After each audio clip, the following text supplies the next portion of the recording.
and guide our way. We're the spacemen sailing the cosmic bay.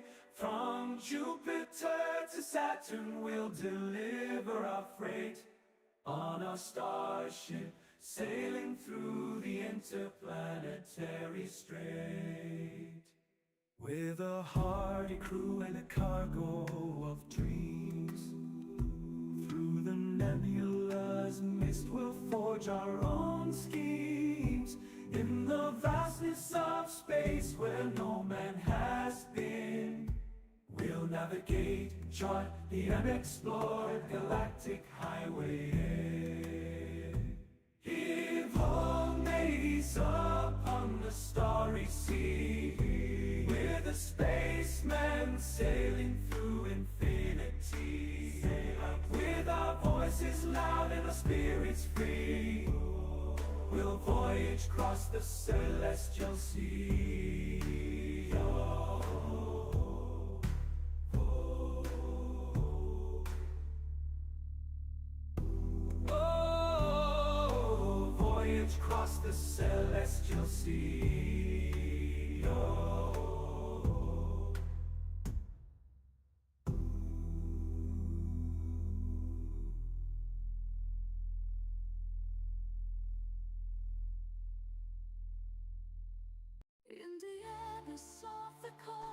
Greetings, ladies and gentlemen, and welcome to the stream on this Monday morning. I was going to say fantastic, but fantastic and Monday don't normally go in the same sentence, unless it's fantastically fecked up, or fantastically horrible. I hope you're all doing well today. Ooh. There we go. That's better. But more. There we go. Good morning, Anthony, Nigel, Lord Vulpex, Anthony again. Hope you're all doing well today.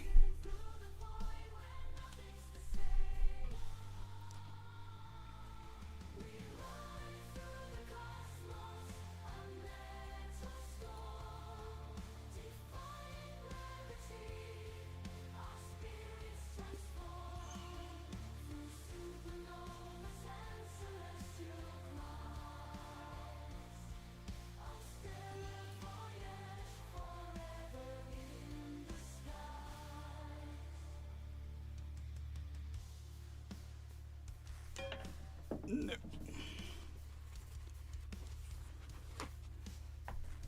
Desk is getting a little cramped. It's not good. At least it's just cramped with books and stuff. Not rubbish. Garbage. Good morning, Jeremy. Hope you're doing well. Probably, I've noticed, the moment I sit down, I put these lights on, I see every single smudge of my glasses. Whereas if I don't have the lights on, I just live in blissful bleariness. Okay. Liquid refreshments. I think this can change to natural airflow. Good morning, slow motion. Hope you're doing well.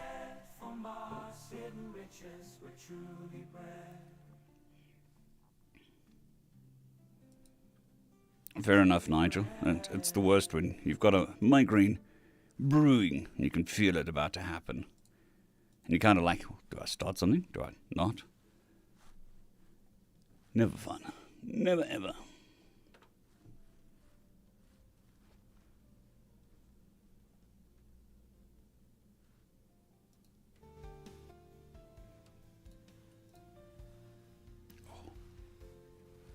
Yeah, neck's a bit stiff today. Oh, let me phrase that. My neck's a bit stiff every day.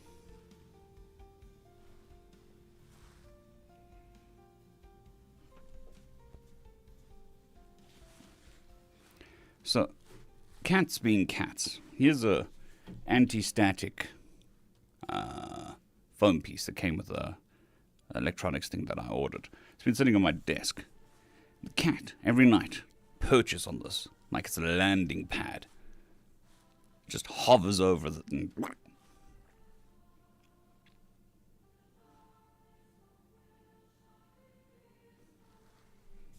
So now I leave it on the corner of the table just to mess with the cat, and I move it around every day. Put it in more and more obscure places just to see how far the cat's willing to go to sit on it.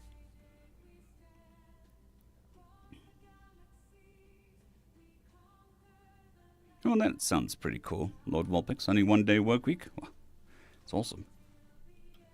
Hopefully you get a nice, relaxing break.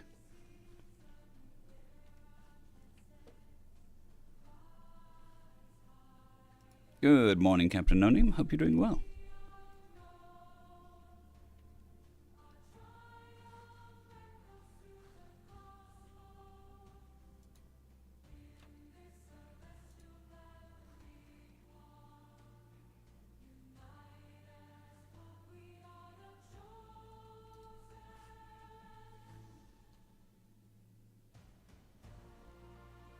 Good morning, Alexander. Hope you're doing well today.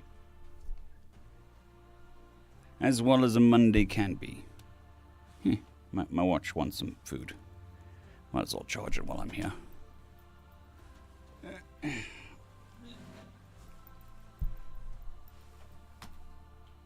you go, watch. Eat up.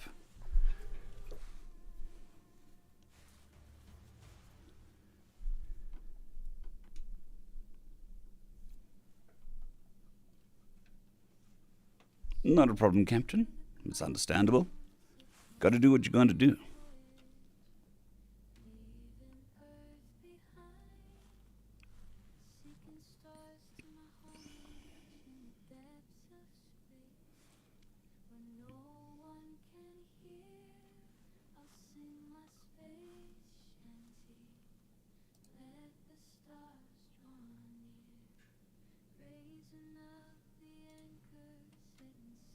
Good morning, Samantha. Hope you're doing well.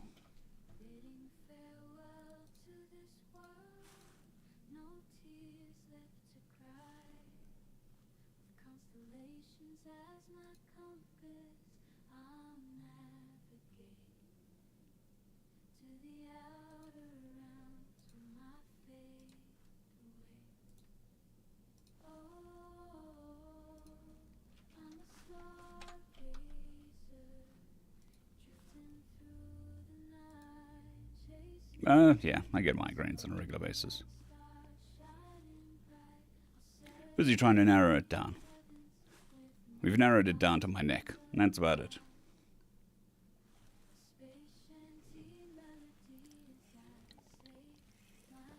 Or should I say specifically my shoulder. The other thing is, sitting in front of bright lights every day probably doesn't help.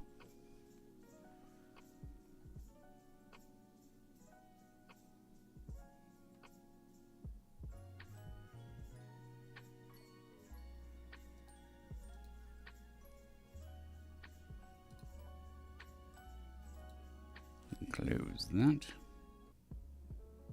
Yeah, it's true. But they might be grumpy for a reason.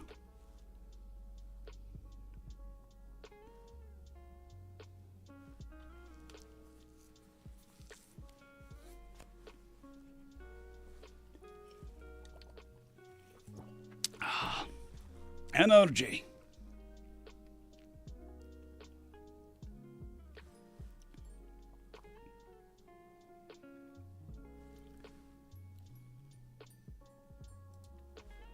Alrighty, time to get some work done, I suppose. Today we're going to do a bunch of shorter stories. We have a look-see here. That'll be between 10 and 15 minutes long. So we should be able to hit out 3, maybe 4, and if we're really, really lucky, 5. And it just depends on how well the voice holds up.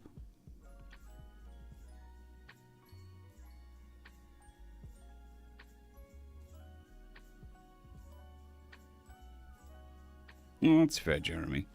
Thankfully, I don't have to set the whole day in the bright lights, but, you know, lighting.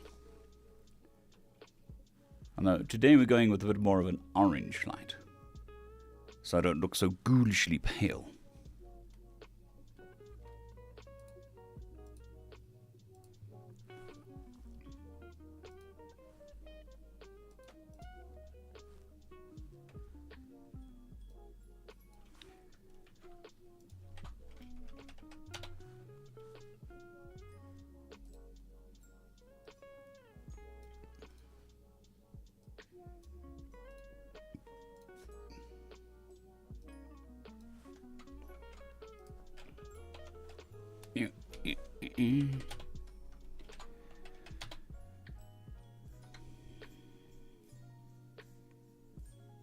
Well, at least they let you know.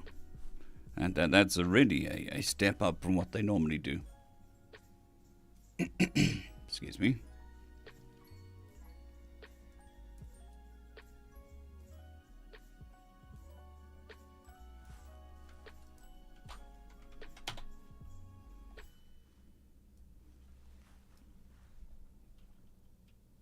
Right.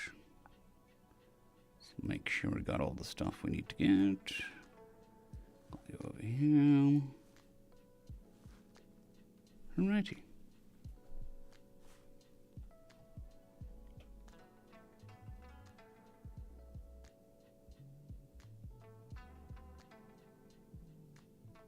That doesn't sound fun, Nigel.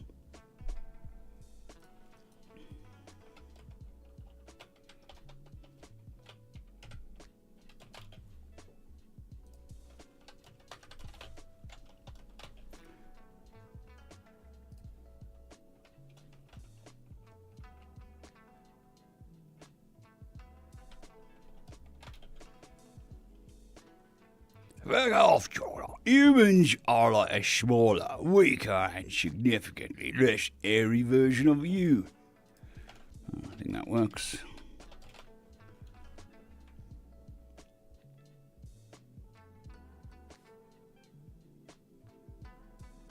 Yeah, my dad had his cataracts done, and never wore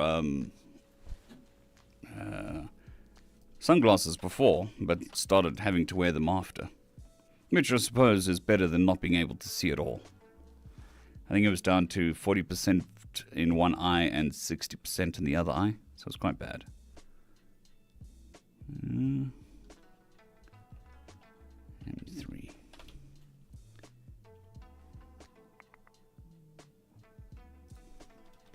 M1. M3. M1, M5, M1, M3, M1,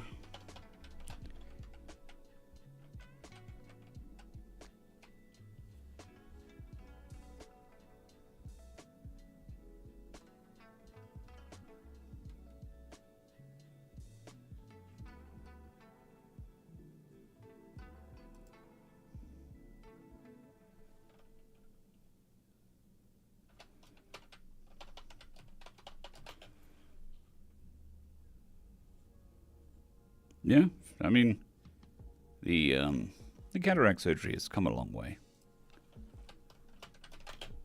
The only complaint that I have is our public health system took 2 years to get to doing one of his eyes. The other one I paid for because we couldn't wait for 2 years because he couldn't see out of the eye. So, and that was a bit of a pain.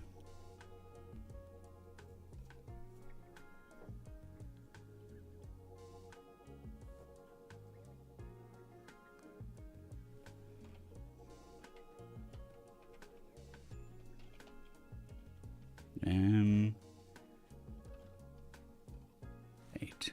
Cowardly.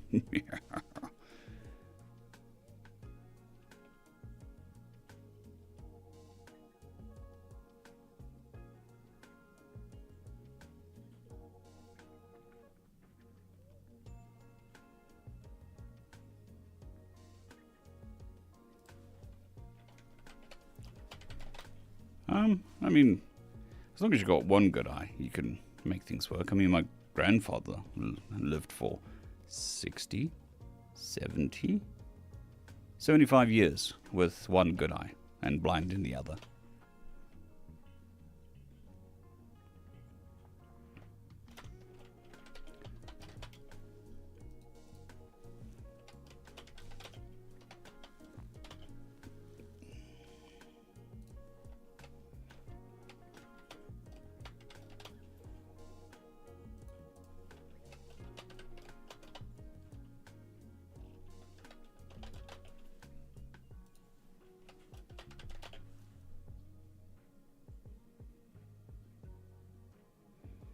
Yeah, and that's what happened to my grandfather. He got a bit of wire stuck in his eye and blinded him.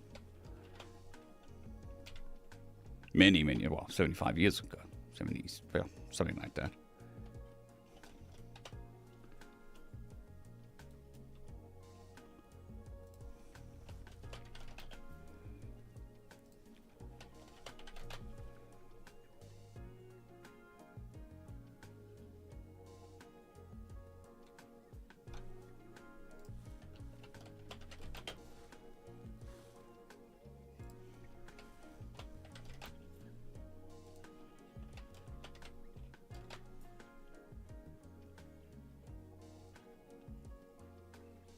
Good evening, Vort Weber.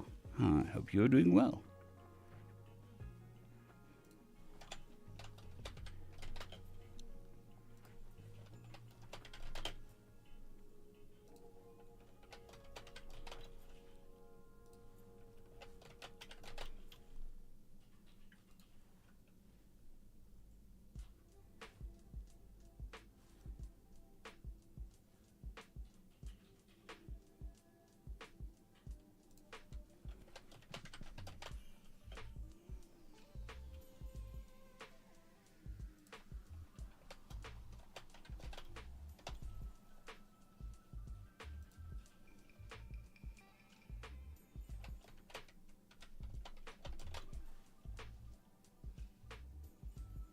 Yeah, having a decent day.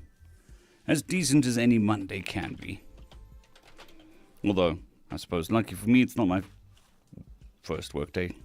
It's my second work day. So, it makes Monday a little more bearable.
Alrighty, done. Wanna knock a good few out today. Push that voice, make it scream. Or something.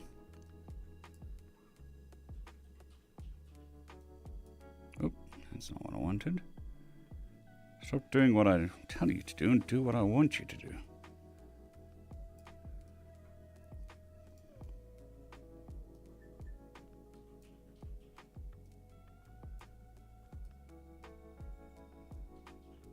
Oh, teleprompter skew, movie. Okay.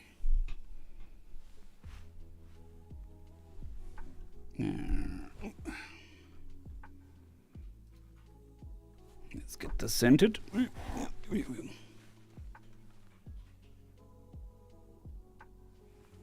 looks good.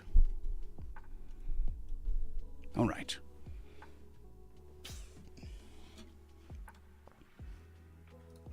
We're going into recording mode, so I won't be paying... That's a good start to the day. Yes, going into recording mode, so I won't be paying attention to chat for a little while. Start recording. Start recording. Take glasses off. And away we go. Greetings, ladies and gentlemen, and welcome to this latest edition of Tales from Outer Space, where I take stories from across the internet, and where I take stories across there. Greetings, ladies and gentlemen, and welcome to this latest edition of Tales from Outer Space, where I take stories from across the internet, read them for your entertainment. Now, this particular story is called So What? Everyone's Got Super Soldiers, written by Fox Corp. Sir, I don't think you understand. We need to leave, now! Milo lashed a tentacle towards the lumbering brute he called a bodyguard. Back off, Jordan. Humans are like a smaller, weaker and significantly less airy version of you. If you can't handle just one of them, I might as well fire you on the spot. In the 10 cycles Jordan had worked for Milo, the lumbering 9-foot hairy mass had never shown even an ounce of fear. As Milo observed Jordan in that moment, that all changed. The hulking figure was visibly shaking. He wasn't just in fear, he was petrified. You don't get it, boss. They're not like other super soldiers. They're glorified They're glorified fast lanes to hell. If this really is a human name taker after you. Jordan paused for a moment to look at the vital sign monitor hooked up to the rest of Milo's security detail. And based off of this, I'd say that it is. Their fearless, hardcore warlord bent down to Milo's level, placed a meaty paw on the gelatinous glob that was Milo's species' approximation of a shoulder, and locked eyes as he concluded, "We need to get the feck out of here as fast as possible." Milo took a glance at the security feeds. He observed a lone figure clad in elegant suit and tie, picked up an ATM with one hand, only to swiftly smash it down onto a horrified hired gun a half-second later. Milo went translucent in fear as the human took notice of the camera, smiled, and swirled the pistol around in his finger, and blasted it. As the screen went to static, followed by another screen, and then another, Milo turned to Jordan and let out a pitiful squeak. "Oh, get me to the shuttle, now!" Jordan nodded and grabbed his battle mace. "Follow me, sir." As Jordan opened up the door from Milo's office and into the compound at large, an explosion could be heard from somewhere in the building. A nearby guard flinched at the noise, prompting Jordan to scowl at him and grab the guard's pistol.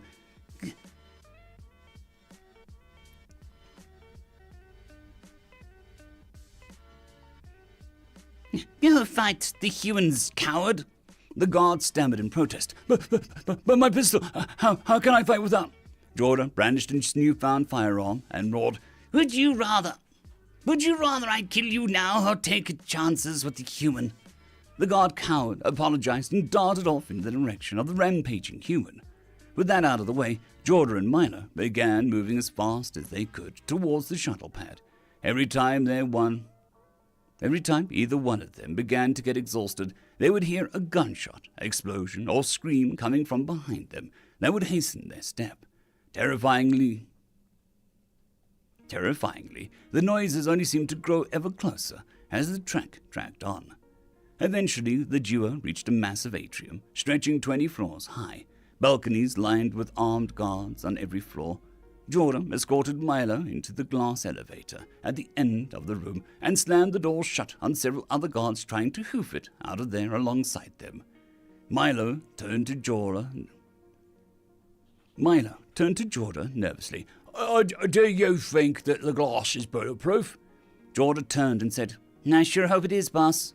Before Milo could let out any more awkward and horrified elevator speak, gunfire erupted in the atrium below. The human had breached the room and was clearly visible through the wondrous views of the now shockingly exposed glass elevator.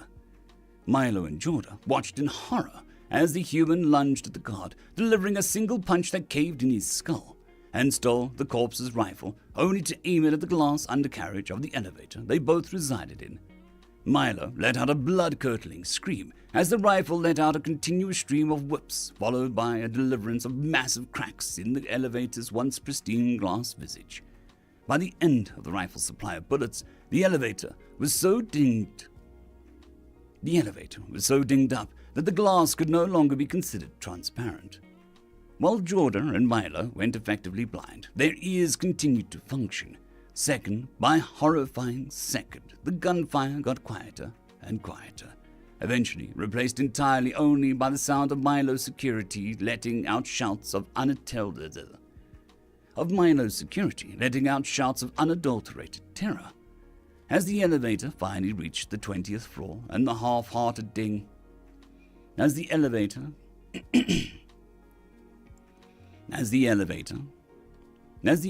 finally reached the 20th floor with a half-hearted ding, the gunfire and shouts had entirely stopped.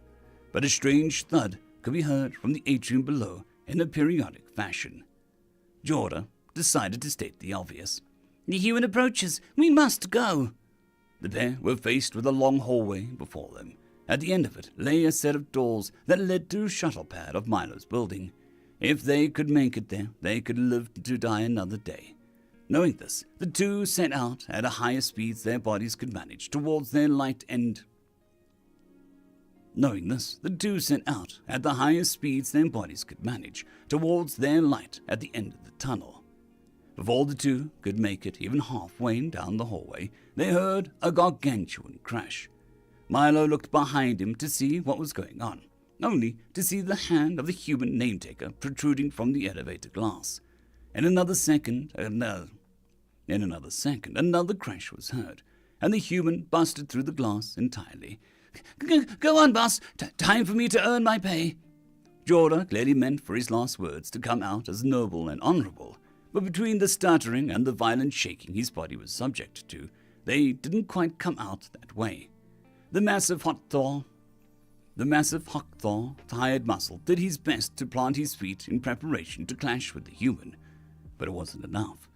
When the human reached him, Jordan attempted to slam his mace down upon the name-taker, but the human simply caught the hammer and said, "You know, I expected a lot more from someone who looks so much like a Sasquatch," and swiftly put a bullet through the warlord's brain with the stolen pistol that was just a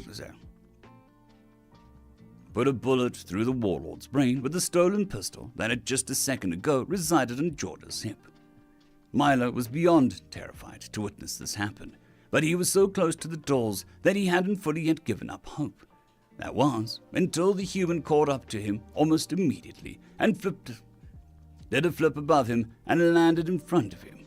After all that, Milo gave up hope and began stammering, "Please, I'll give you anything that you want. Money, drugs, anything." The human simply put a finger on his lips to shush the kingpin and pulled a holographic list from his wristwatch. "Let's see here.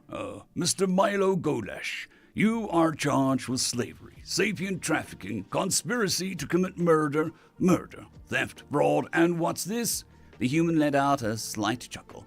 "See, your name probably wouldn't have come up on my roster for a year or two if it wasn't for this. Tax fraud." The human pulled out 2 grenades from his vest pocket. "Now, normally for members of your species, I give them a choice. They can either die to an incendiary or fragmentation grenade. I trust that you understand that I can't simply shoot you because of your gelatinous nature." The man stooped The man stopped to toss the grenades in his hand. But I've got my own policy for slave scum like you. You all get the incendiary. But that the human pulled the pin on the grenade and took a few steps back. For what it's worth, I really hope it hurts. Milo went out screaming in agony while the human strolled out the doors to the shuttle pad. As he reached the doors to the shuttle, the man pulled out his holographic visage of his personal AI assistant, Joe. I'm not getting too soft on these guys, am I? Without missing a beat, Joe replied, "No, Bob. You're just as ruthless as ever. In fact, I must say that the average sapient may even sympathize with the slavers." Joe let out a synthetic chuckle. "Who am I kidding? Nobody gives a crap about those guys. If anything, they go out far too easy." Bob shook his head and sighed. Well, I guess it's a good thing that the slavers removed my emotional capabilities back in the day. For some reason, I doubt the average human would find this line of work very, stomachable. As Bob powered up the shuttle, Joe laughed again. "Truthfully, Bob, I think those slaver bastards did themselves a favor. Just imagine how dangerous you human super soldiers would be if you could feel anger. Hell, the thought of that scares me, and I'm not even capable of really dying." Bob was deep in thought for a moment as he began to take off. Maybe you're right. In any case, how's my schedule looking for the rest of the week? Well, looks like the agency's got you scheduled to kill a dictator tomorrow. And after that, you've got a day or two off for some good old R&R. Bob eased the seat back as he glanced out the view screen to Milo's compound, engulfed in flames. Sounds good, Joe. Make sure to get me lodgings with a shower and a damn good... Sounds good to me, Joe. Make sure to get me lodgings with a shower and a damn good dry cleaning. I've got a tad more Bigfoot blood on me than I'd like at the moment. End of story.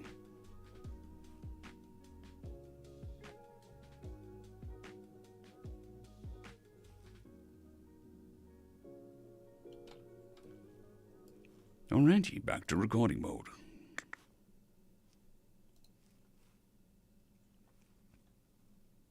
Good morning, Donald. I hope you're doing well.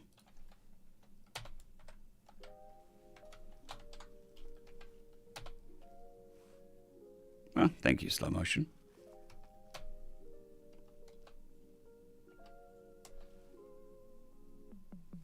It is my pleasure. We've still got several more stories to go today, so...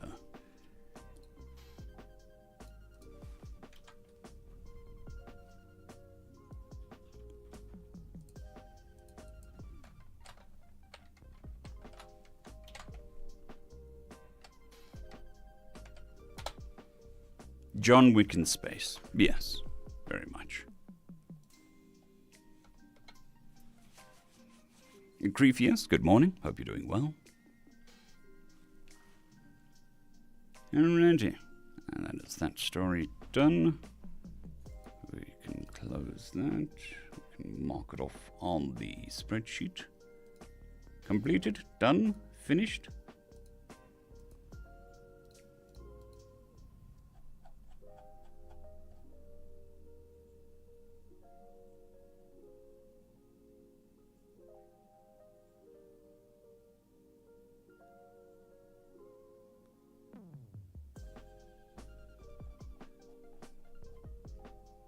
Alrighty.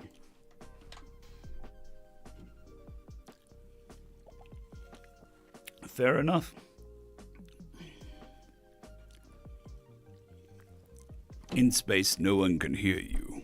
Anything. Really. But bitch is definitely way up there. Yeah. I mean, then he would have just burnt the planet. Alrighty. We're going to go to writer. Move this over here.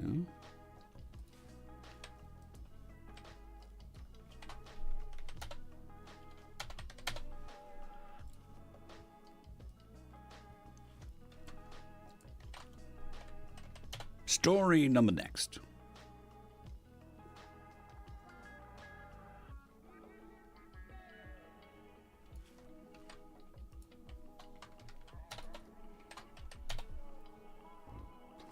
Excuse me.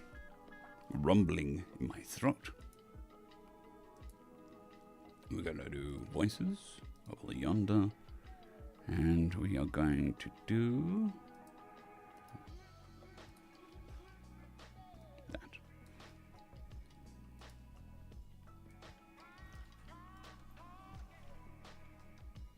Yes. This sounds like it's going to be an interesting one. And one. And one. And one. And one.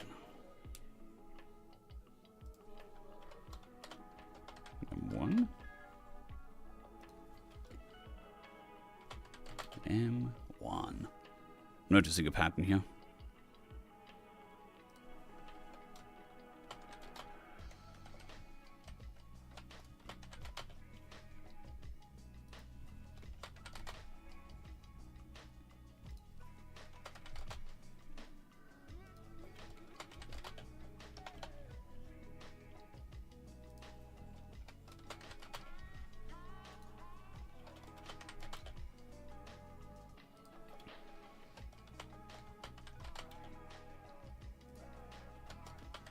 Doth we think that this is all?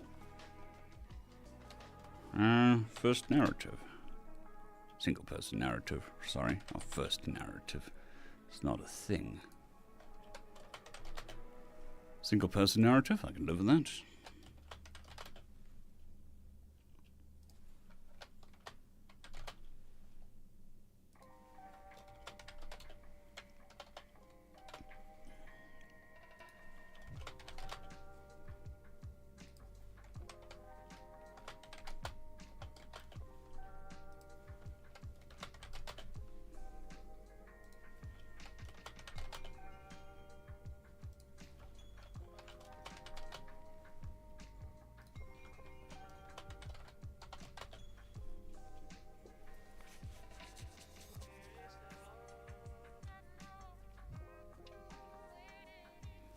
I haven't heard it, but I've heard of it. The hum of the world. Apparently, it's so pervasive that it messes with astronauts' minds when they are in space because they can't hear it anymore. The sound of home.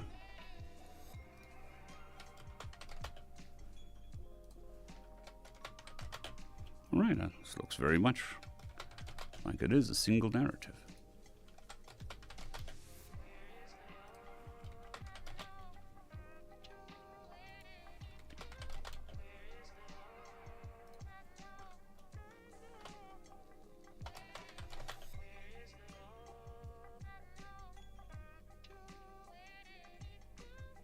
Good morning, just some guy with a handlebar moustache. I hope you're doing well.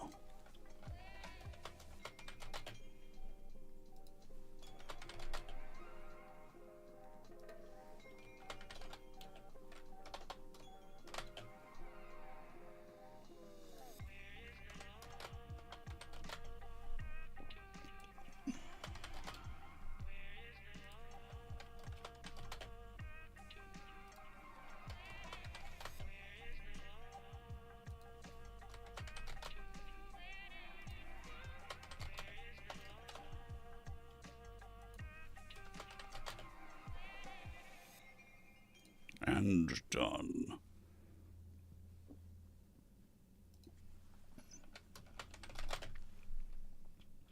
Yeah, it's interesting. I love weird science facts like that. Okay, so yes, this was an entirely single narrative story.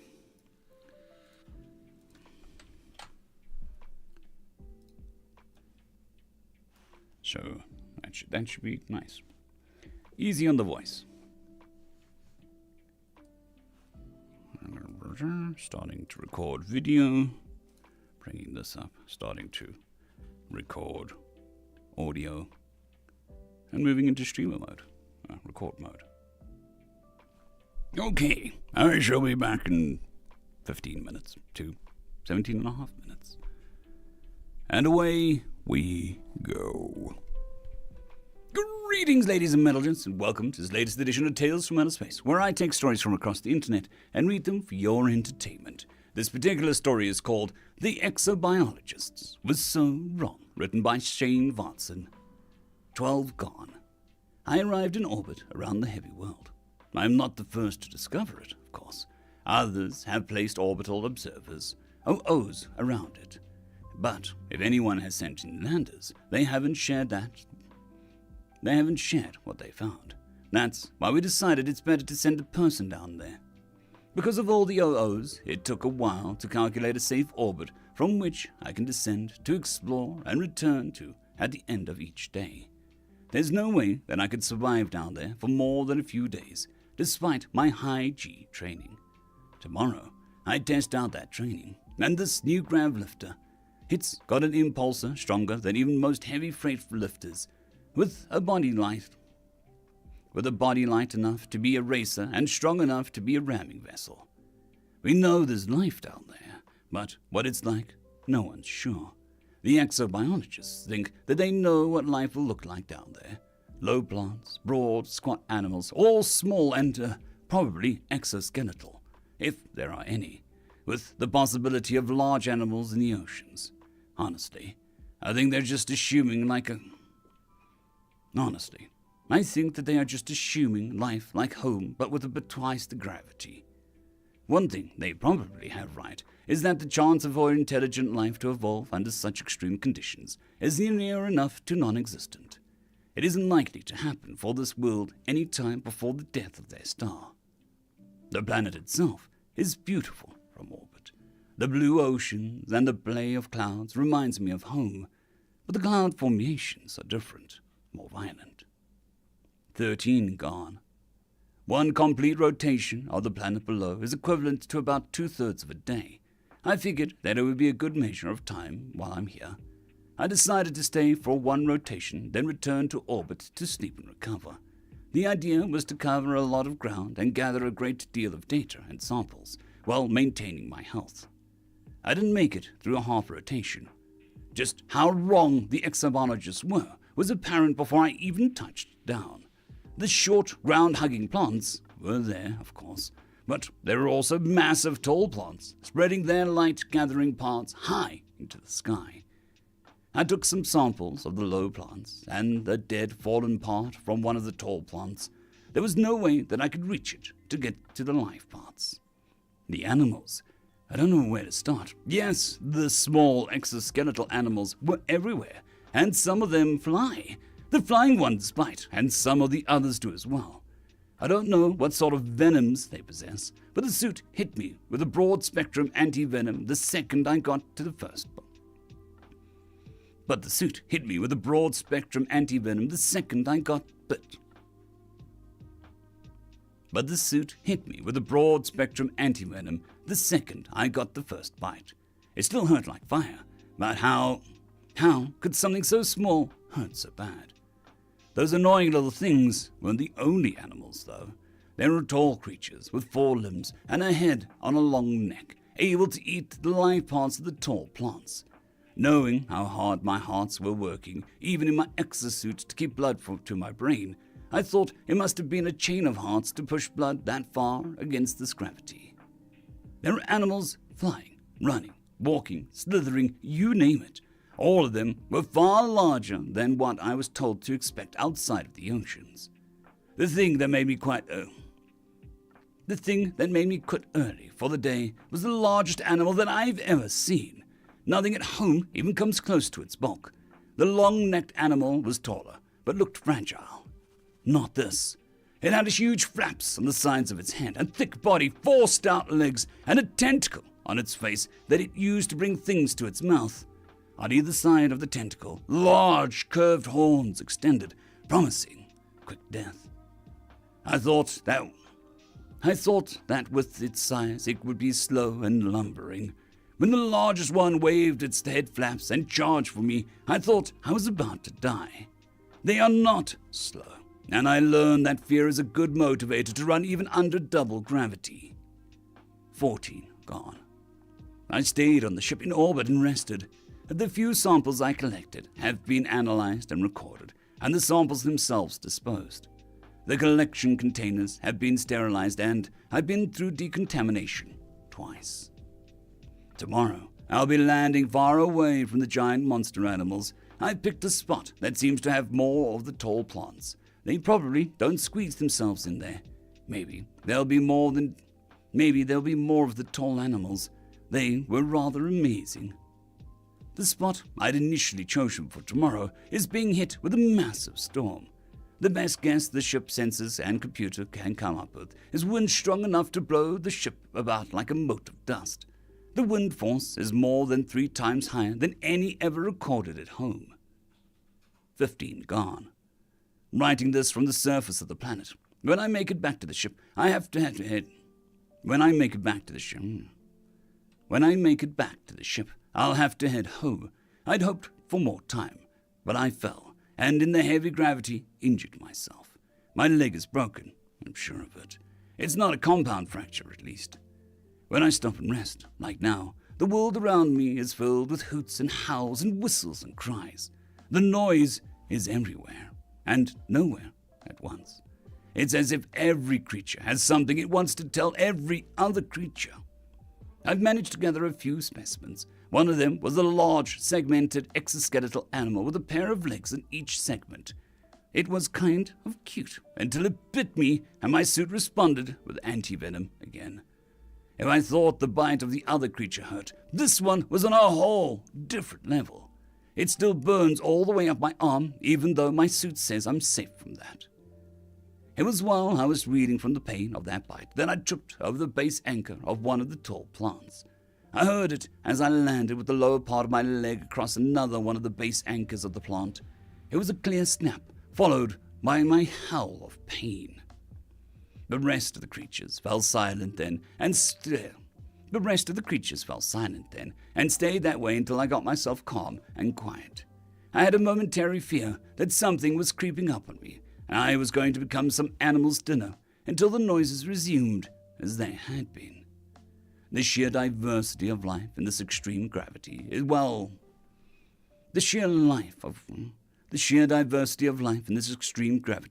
is bound to have an effect on what we think we know about biology. I've seen plants with brightly colored organs that small flying animals drink from with long protrusions from their face. There's ones above my head right now as I lay here trying to rest.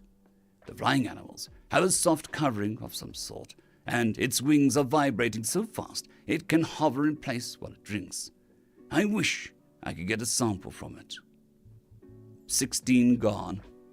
Yesterday, I had almost made it to the ship when I saw them. They were similar to the other animals, but I knew right away that they were intelligent. They wore what could only be described as clothing and carried tools, not simple sticks either. They communicated to others that were nowhere to be seen with small handheld devices. One of them made noises at me. I guessed it was trying to talk. It kept its voice soft and pointed at my leg and held up a container it carried. I was too frightened by their predatory eyes and size to do much. They were bigger than me, bipedal and social animals. If they wanted to disembowel me and eat me, then and there. If they wanted to disembowel me and eat me then and there, they'd have a better chance than even a giant creature that I'd seen on their first day. They'd have a better chance than even the giant creature I'd seen the first day.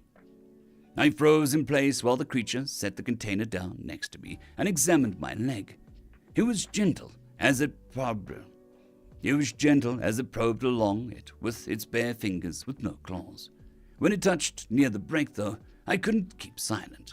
It made a hissing noise and then went back to its soft voice.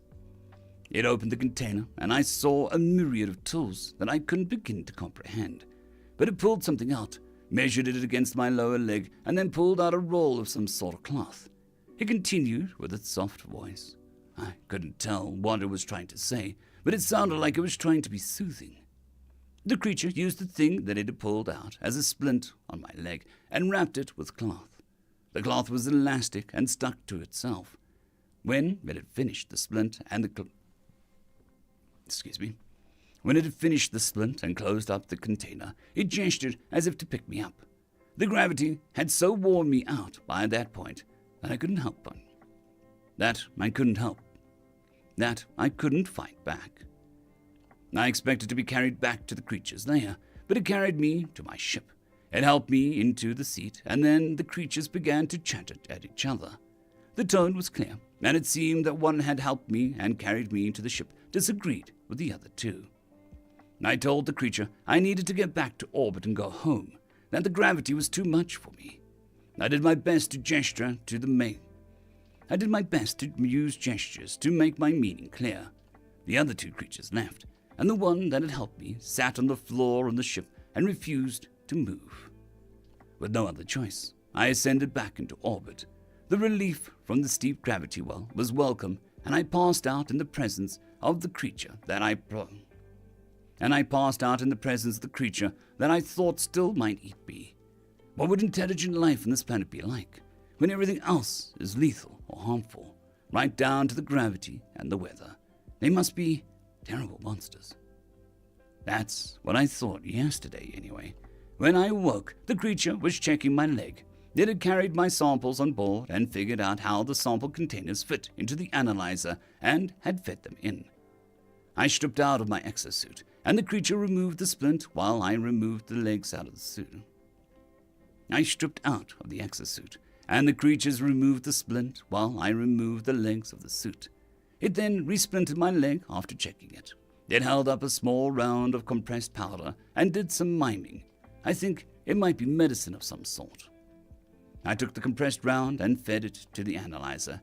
It was a potent analgesic that would bind to certain proteins' couple receptors and cause hyperpolarization. This, in turn, would block pain signals on that path. It seems they have a similar nervous structure to our own. When the analyzer told me that it was safe, I took it. There was no way I was going to anger the creature. The pain relief was far beyond what I would have expected.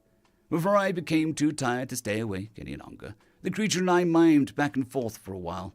Its name is Annie, and I told it my name. I figured out their head movement behaviors were yes and no. When I tried to tell Annie that I was going to return to the planet, it moved its head in a no gesture, sat on the floor, and crossed its arms. The ship's sensors are telling me that if I don't head home within the next day for medical treatment, I will be in dire straits. I've set the controls to take me home, and I'm trying to stay awake to see how the creature reacts. Perhaps I can learn. 17 gone. I passed out while writing yesterday's journal. I woke when the analgesic wore off. I realized the pain was far worse than I had thought. Annie seems to be worried about me and is showing me the pictures it took on its communication device. It took several moving and still images of the OOs in orbit around the planet. It was chattering about the large one in particular when I saw it. The markings in the OO were the same kind of markings as those on the communication device. Those weren't other stars keeping their secrets from us after all. The creatures had managed to climb out of their hellish gravity. The creatures also seemed enthralled by the moving image it took of the window in warp space. I see it all the time, so no big deal. But this creature had just gone faster than probably any other. But this creature had just gone faster and probably farther than any other of its species. The creature has been trying to copy our language and has managed to say a few words already, though its accent is exceedingly thick. It managed to say food when it was hungry and even seemed to enjoy the meal ration. The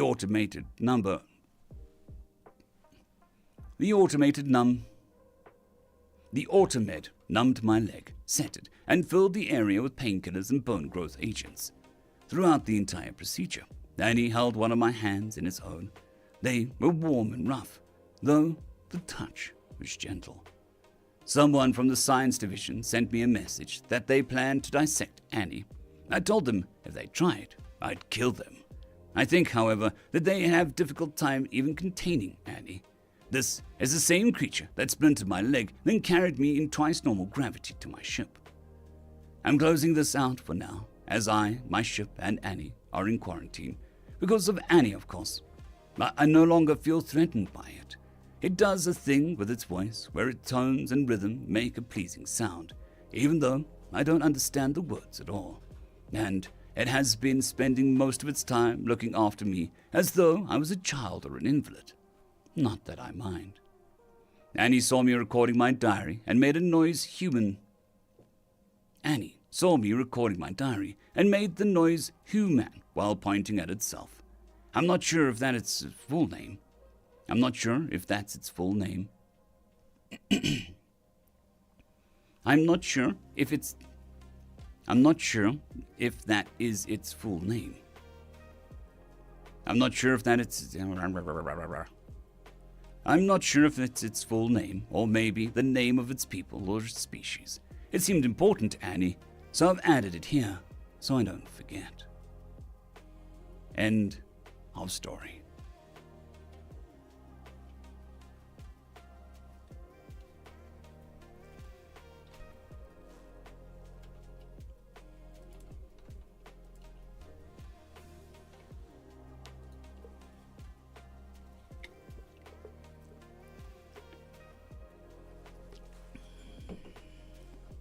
Alrighty.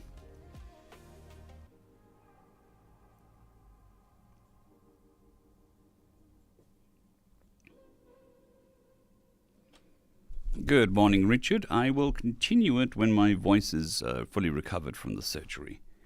It'll probably be a month or two before the full recovery. For now, we're just doing TFOS to keep the channel going while I recover.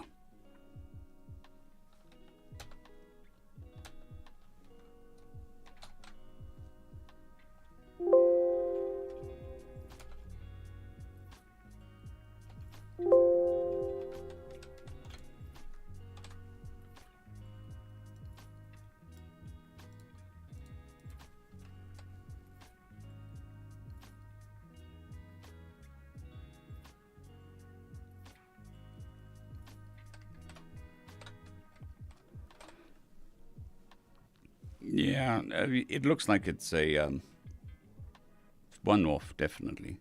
The author didn't say anything about it being part of a series. It was written in response to a word prompt. So,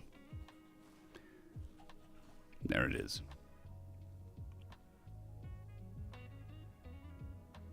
Good night, Theldon. I hope you have a fantastic sleep, filled with awesome dreams.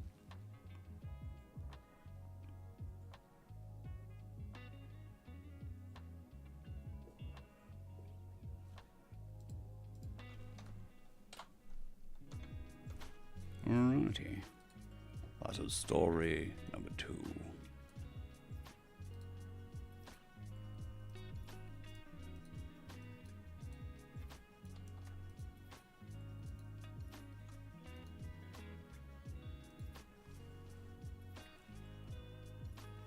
Yeah, I'm gonna close this. Stop that. Open this. Move that.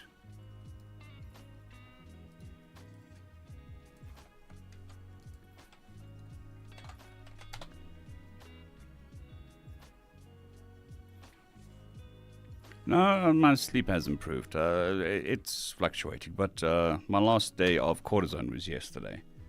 So that helps with the stamina as well.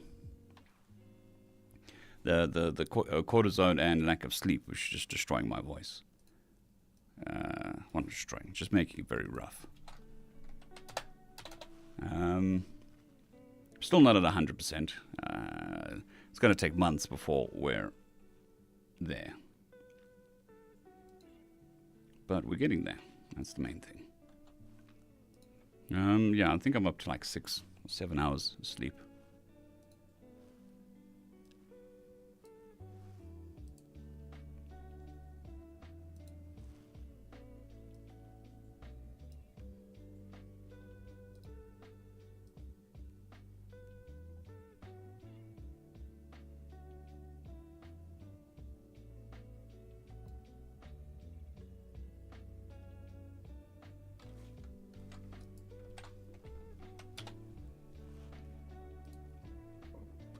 Excuse me. The quantum bubbles are fighting back.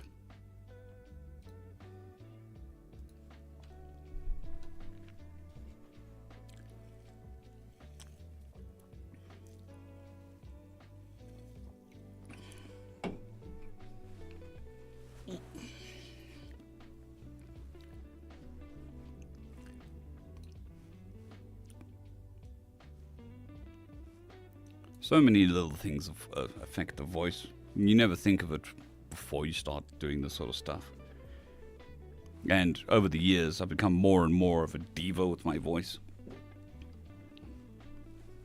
Which, I mean, in one thing, it's how I make my money. The other thing is like, I don't want to be a diva about my voice. But I suppose I have to.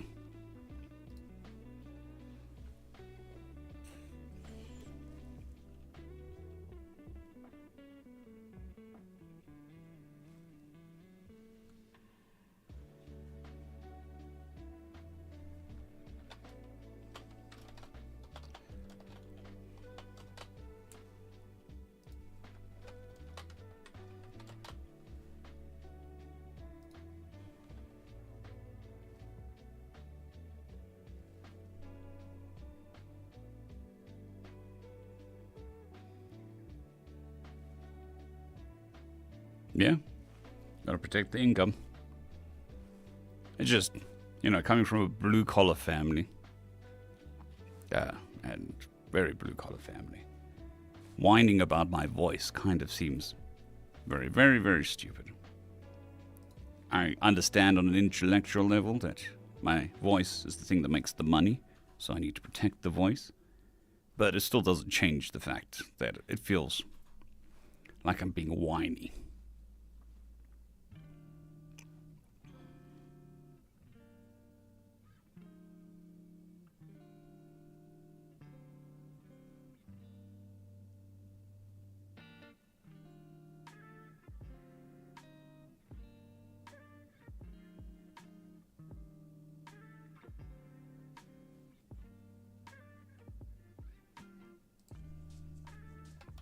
Good morning, Scroll Lords Gaming.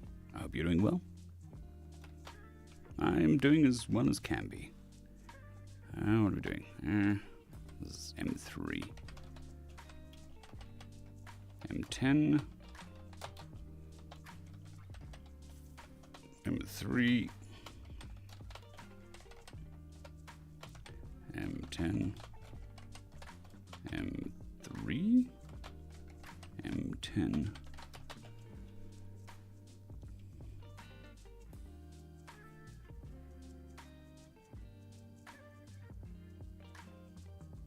Well, yeah, I mean, even this as a modern job is kind of weird. It's very specialized, and then it's also specialized on the most delicate part, one of the most delicate parts of the human body, the voice.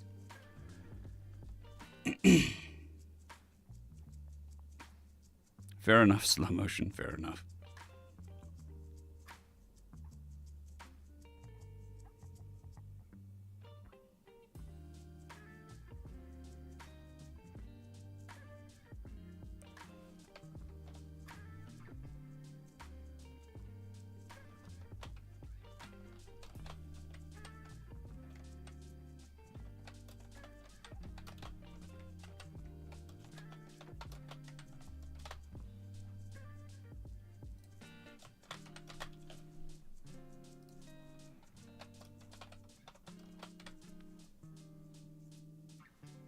I mean, I've broken bones, fractured bones, and been back to work the next day.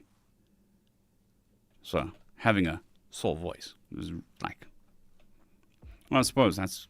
The first 3 years of the channel, I just bullied my voice into working, which caused all the problems.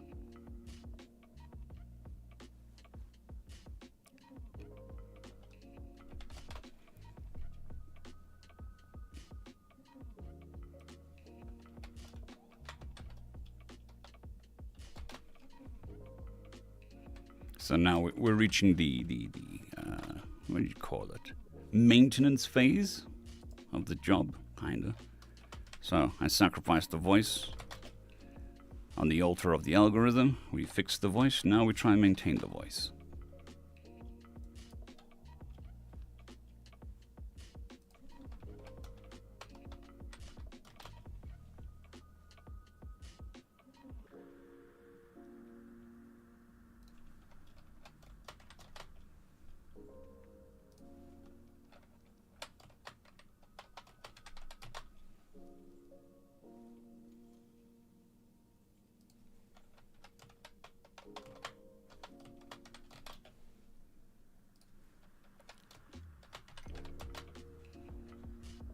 Good morning, Kandaria. Hope you're doing well.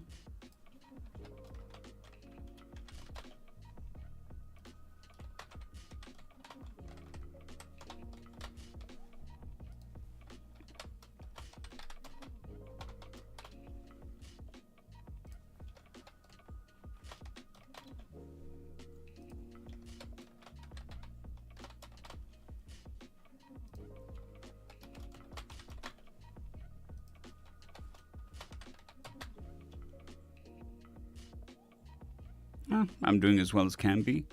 I'm off the cortisone, so voice is recovering nicely with that.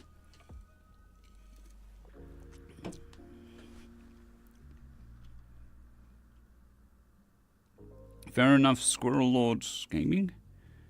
Anytime anybody says I'm on the radio, I want to start screaming stuff, just so other people look at you. But I won't. I'm not an IRL streamer. Or a IRL enjoyer.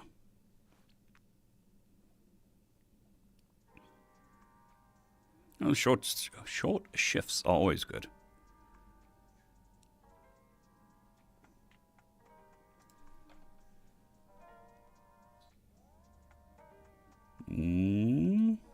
This is still 10. No, this is 1. Yes. Oh no. Mode number E.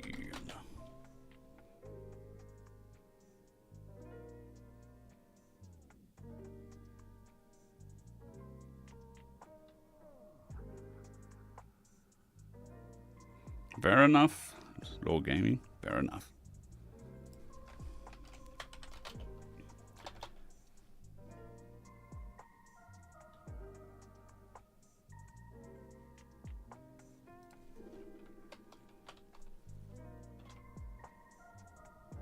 M3. M10.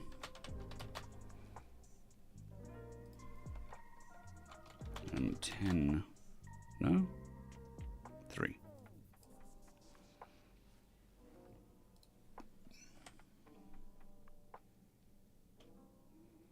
Oh, thank you very much. We're getting there. I mean, it was the sinus infection, just randomly.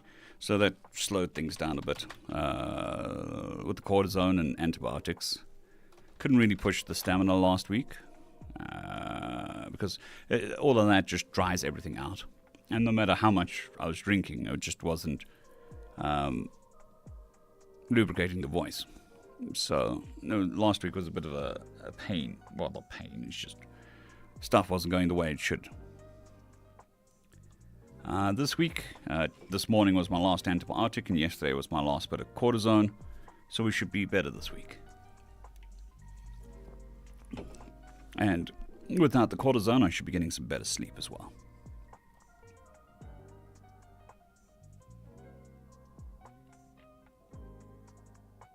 Gotta love technology sometimes.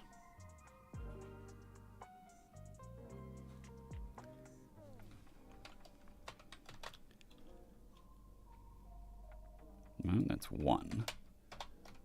Did you? Yeah.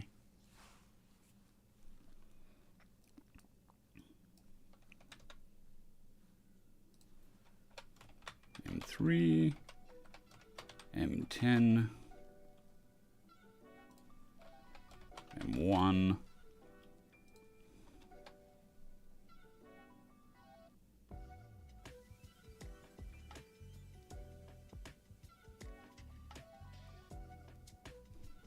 M10.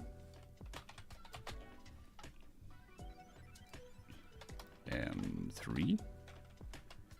10.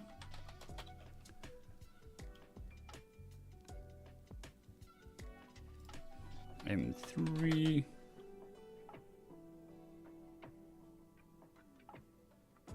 Nah, I've heard about it. I haven't read it or I haven't watched it.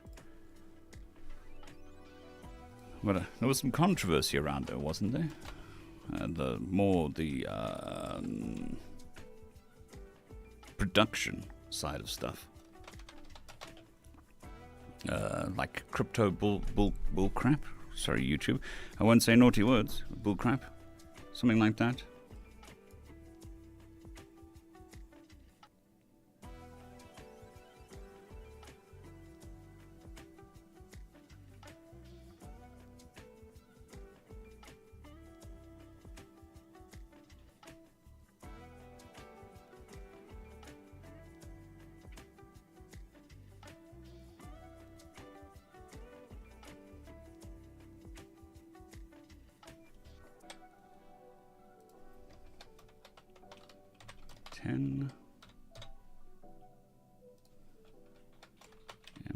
M3,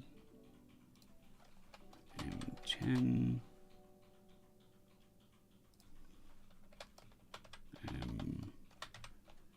M3, M10, M3.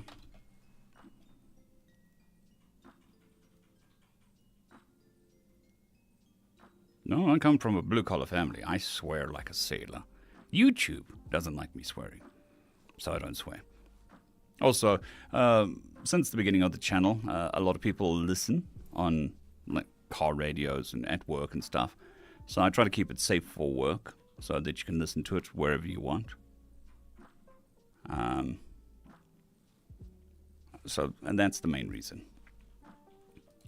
And the streams are even more sensitive to swearing than the videos.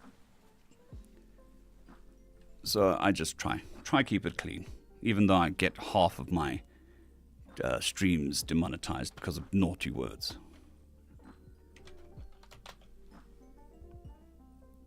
Oh, twitch my eye.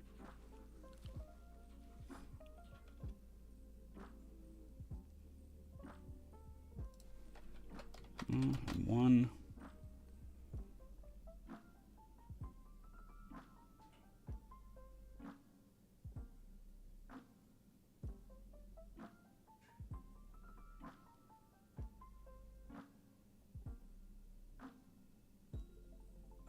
Yeah, I mean, there are just, when it's part of the culture you've grown up in, I mean, my dad didn't swear, but the swearing's quite pervasive in South African culture, especially in the rougher areas. So I'm pretty used to it. And when you're used to it, you just say the words and you don't really think about it. But YouTube and trying to make my content more palatable for work environments definitely makes me have to think about it. Install that speed bump between the brain and mouth. Sometimes it doesn't work though.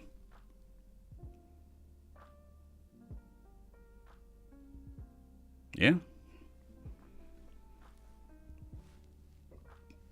Substitutes work until they don't.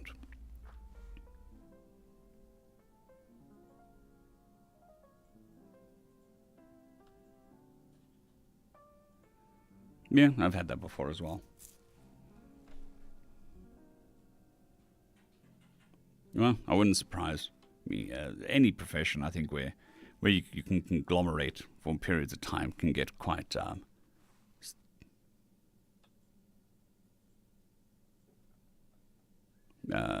raucous.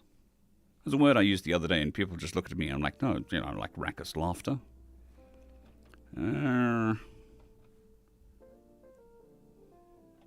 M10.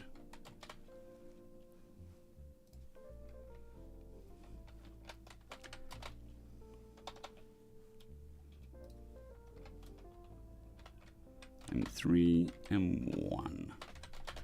All right. Yeah, it is. It really is. But I mean, I worked in a corporate environment as well in my 20s, so you kind of learned to do it there as well. You can't jokingly tell your boss to go eat crap. They frown on that sort of thing.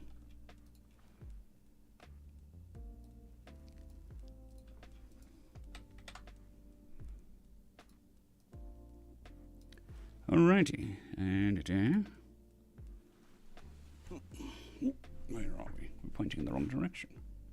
That way. And down. Oop. Sorry.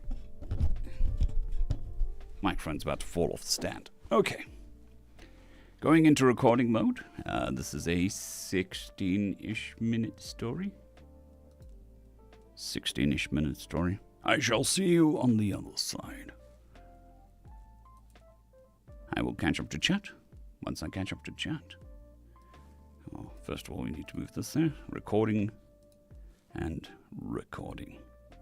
Okay. Here we go.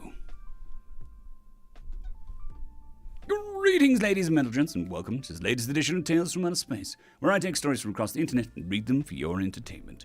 This particular story is called Humans Didn't Get the Memo, written by FarmWitch4275. The Galaxian delegate peered over me, over his empty plate, at the opposite end of the table. The room filled with the delightful odor of fine cuisine and delicious drinks. Non-alcoholic, no nuts, of course. Non-alcoholic and no nuts, of course, needed for him. The crab-like creature in front of me craned his eye stalks at everything around him. He seemed to enjoy his meal, despite initial reservations. Unsurprising, they always clean their plates. Human food is very delectable. Tell me something, he said, craning his eyes at me. Certainly, I replied simply. I have noticed things about the galaxy at large. Perhaps you can enlighten me, he said, looking at various adornments on the walls. Please do ask. We have already taken care of business. It's time for relaxation. I waved a hand at my waiter. A large, burly, lizard-like creature took my empty plate away. Why are these human creatures everywhere? Why do they control seemingly everything? He asked. Well, they always ask that one, I said loudly with a smile. Pardon? He offered Bill. Pardon? He looked offended. Newcomers always ask why humans control everything. It can be all boiled down to one factor of their history. That's why they have all the ships. It's why they have all the planets. It's why they make all the laws. It's because of one simple thing, I said and smiled. And that is? They didn't get the memo, I replied with a chuckle. They didn't get the memo, I replied with a chuckle. He looked at me, bewildered. Allow me to indulge your curiosity with a history lesson. It's been about 100 cycles since humanity came to the galactic stage, I said. He nearly fell out of his chair. What? That's impossible. They've massive navies and control almost every world. How did they happen in only the first century? Simple. They never got the memo, or at least they decided to ignore it. Do you know the basics of logistics in space travel? I asked, carefully placing my blue hand on a datapad. Yeah, of course. Do you have any idea how difficult it is to leave our homeworld? Exceedingly, he said, waving a claw. Indeed, indeed. The first thing any newcomer to the galaxy learns is that space is a lot worse than most people think. You quickly figure out that it just isn't worth it to try and build huge megaships, because there is no way to do it quickly, or effectively, or cheaply. It's a logistical and engineering nightmare just to get started. I said, looking at my datapad for references. Yes, I know. We tried to see if we could try building a proper starship as soon as possible. It was a disaster. We couldn't harvest the asteroids in our star system. We couldn't harvest the asteroids in our star system until decades after we were properly established. We had to use rockets to ferry resources off the planet. As soon as we understood what kind of hell we were going into, we gave up and focused on smaller-scale pods and exploratory craft. He looked around him again, seemingly trying to avert my gaze out of shame. I know, it was the same with us. Faster-than-light travel became more and more of a pipe dream as we gained a greater understanding of the cosmos. The massive warships became more and more impossible to go. The massive warships became more and more impossible as we grew up, shall we say. The prospects of a galactic empire quickly faded into memory as we started constructing only large starships that we could justify making. Arcs. Large passenger liners full of cryogenics and stasis facilities for massive colonies and planets. I sighed with a fond smile. It took us nearly 400 cycles to finally create a decent engine to lessen flight times. Even then, we only colonized our innermost systems. FTL became a distant memory, he said with a somber tone. Humans, of course, didn't get the memo. They figured out a system that uses gravitational forces to essentially fling themselves around the universe. It's a lot more complex than it sounds, and they have since figured out a way to do it artificially, but still, he said. I said, gauging his reaction. He stared at me blankly. Humans have FTL? Of a sort, yes. Initially, the pipe dream of FTL travel dawned on them like it did most of us. Unlike us, however, they didn't take the hint like a hammer. They didn't take the hit like a hammer to the cranium. They refused to tolerate this and figured out how to use the gravity of their 4 gas giants as a sort of sling to fling themselves around. After they figured this out, their wormhole generators followed suit within a few decades. I said, using my datapad to display a schematic hologram for him.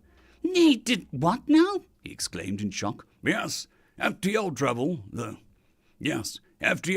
in the form of a temporary gravity-powered wormholes. Their FTL engines use an artificial gravity generator to create small rips in space-time to essentially teleport themselves around. It has its limitations, of course, but it works beautifully, I replied with a smirk. By the matriarch, he said, still shocked. It is the same for basically anyone. As far as we can tell from historical archives, it's always been the same, until humans showed up. Before humans, all civilizations found this one hurdle too severe to overcome, and simply just flowed with the river, so to speak. See? I said, and helpfully displayed an archive page for him to read. We chatted a bit about galactic history, BH, of course, before humans. We chatted a bit about galactic history, BH, or before humans. How the concept of FTL failed to take hold in almost every civilization in history. Empires covered thousands of worlds, but every world had its own governance, its own empire, its own territory. Even worlds in the same star system could develop vastly different from each other, and wars between the same species were fought with hypermissiles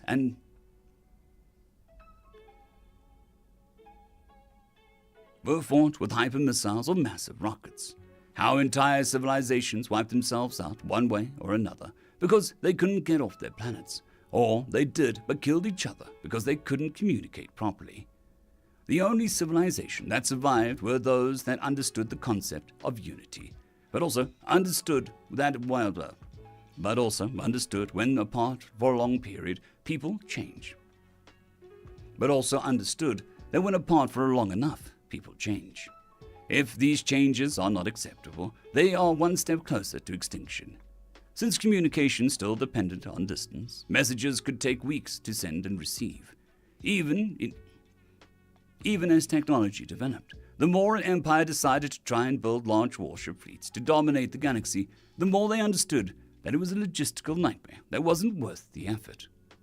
Plans for conquest and cities built for industry collapsed or died out because the problem of logistics kept rearing its ugly head.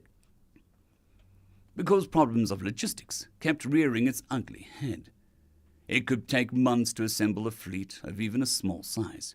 By the time the fleet was ready, it would be sent to its death, as its targets would have time to build its own fleet, or, as per usual, build enough defenses to swat it out of the sky effortlessly. Of course, many species realized the concept of a slip drive, where you could use a form of subspace drive to move quickly within systems. The slip drive used the radiation and gravitational force of the system star to create passages in space-time, allowing FTL travel as long as you remained within the star's gravity well. But outside of its influence, the slip drive is worthless. Almost every spacefaring species has at least some variant of the slip drive. Its biggest flaw is that it has a massive power draw, and even bigger radar signature, making surprise attacks impossible. Yes, I know this. Our slip drives are some of the best in the galaxy, he said boastfully. I laughed. So say they all, but the humans got you beat. We had the same slip drives. We thought they were the pride of the galaxy. Then we landed a colony ship on a human world. Whatever pride we had disappeared when they sent their fleets. Okay, I get it. That still doesn't explain why humans run the galaxy. Do tell, he said, waving his claws in the air.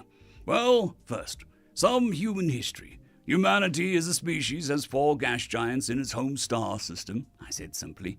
His eyes bulged out of their stalks. Wow, most systems would be lucky to have even 1. They have 4? Yes, 4 of them, within reasonably close proximity as well. All of them a different subtype. Neptune, Uranus, Saturn, and Jupiter. Technically, 2 gas giants and 2 ice giants. These planets are within reasonably close proximity to each other, creating their own secondary gravity well in their star system. Humans have figured out how to use these gravity wells to fling themselves around, sort of like a slingshot.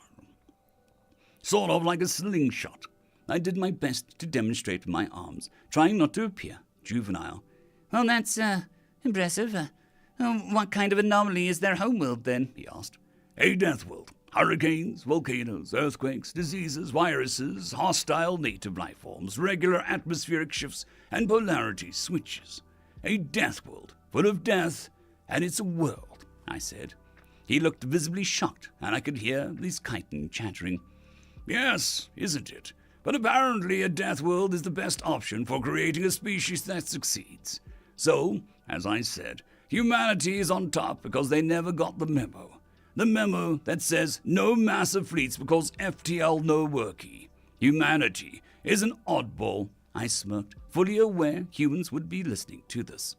So, how exactly do they control everything then? He asked. Well, in terms of our present situation, within that context, we just can't be bothered, I said, simply shrugging in response. Wait, what? We can't be bothered. Humanity came along and essentially showed us what was going on. We thought that it was impossible to have massive warship fleets. Suddenly, humans showed up with battle cruisers and assault carriers. We thought it impossible for large-scale mining operations. Humanity shows up and gives us a demonstration of their planet-cracking mining ships. We think empires cannot exist across the star systems. We think empires cannot exist across star systems because FTL communication does not work. Here comes humanity with the internet. I droned on for a bit.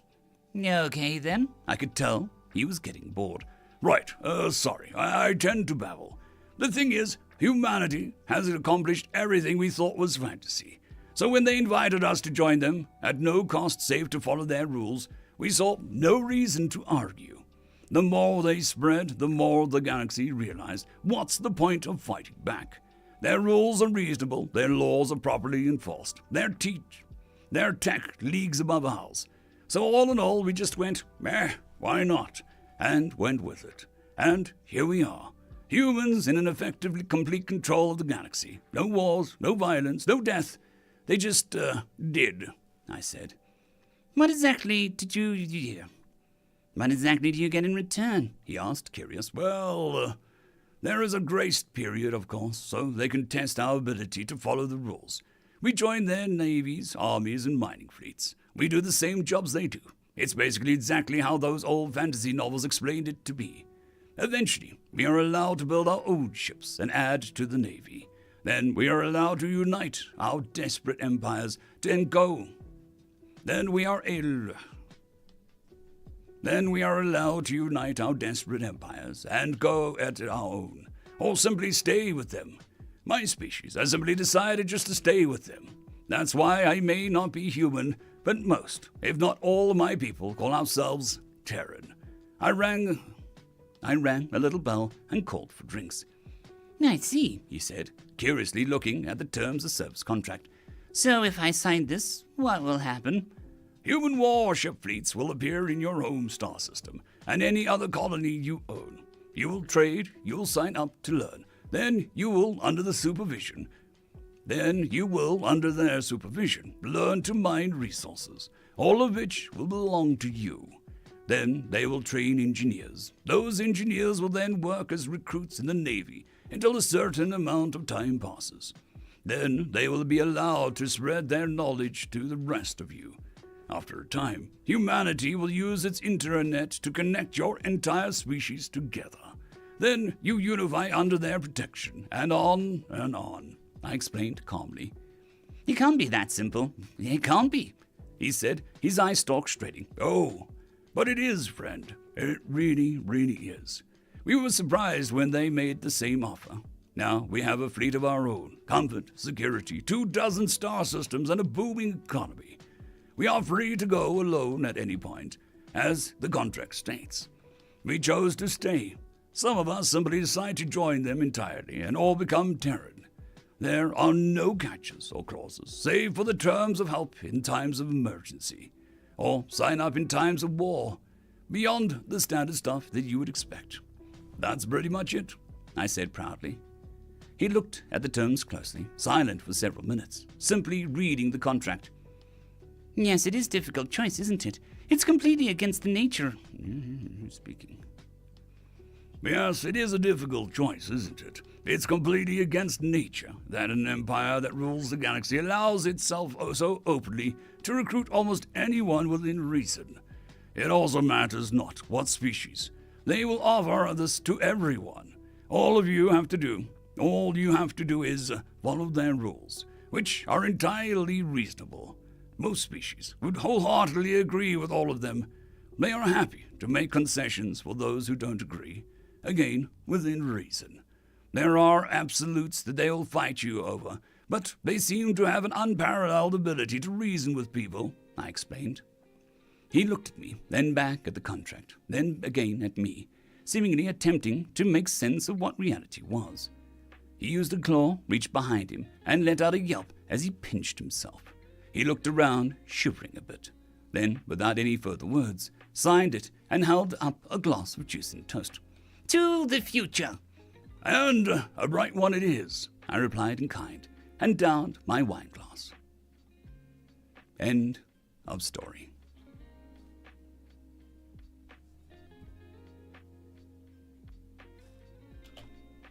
Alrighty.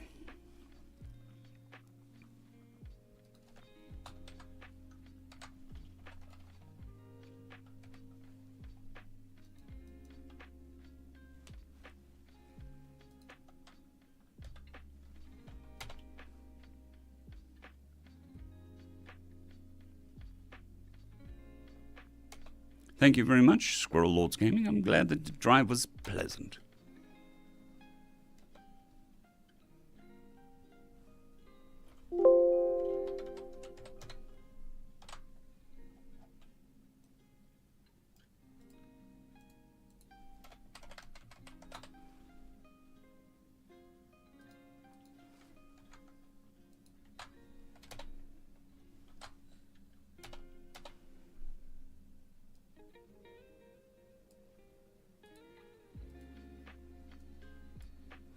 All right.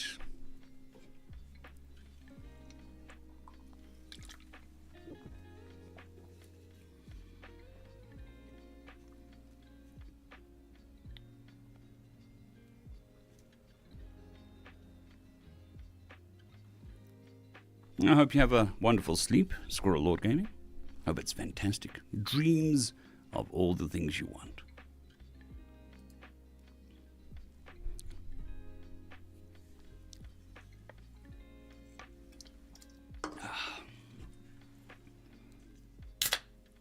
Yes, it is a 2-can day. Hydration. Click over to here. Did I export? I did export. Cool. Let me close that, close that. Good morning, Daniel McKay. I hope you're doing well. Yes, first coffee, definitely. It's coffee o'clock. There's always coffee o'clock.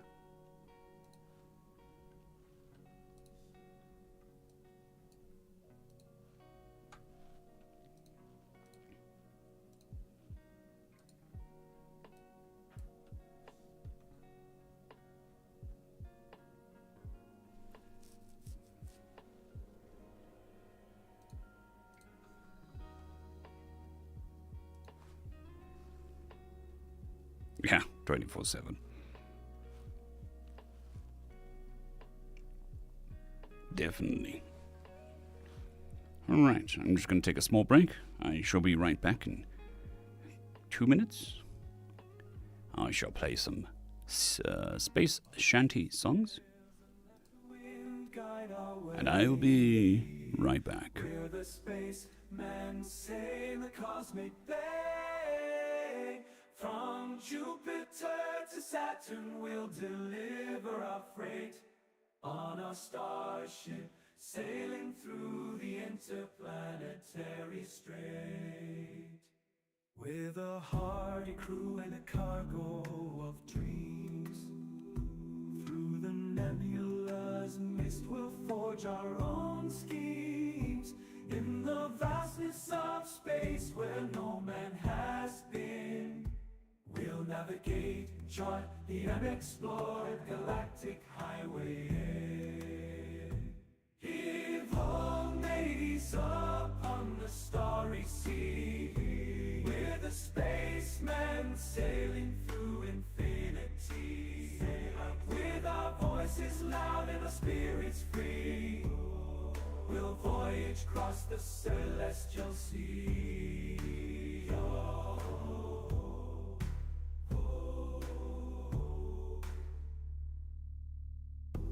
Oh, voyage across the celestial sea.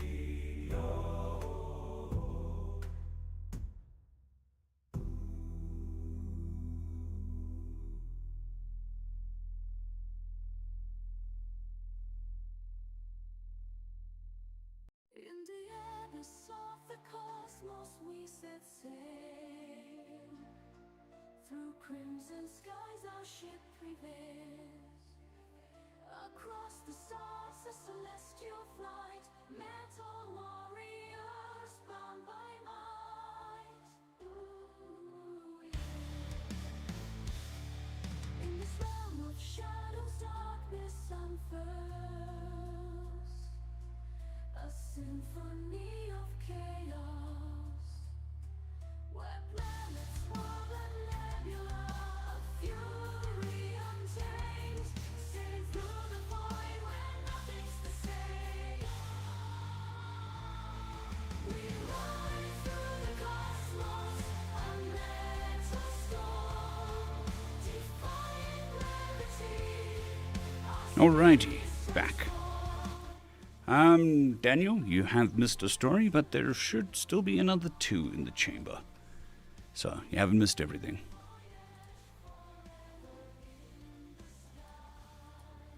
There we go. Always. I mean, what's a celestial voyage with sea shanties and no grog?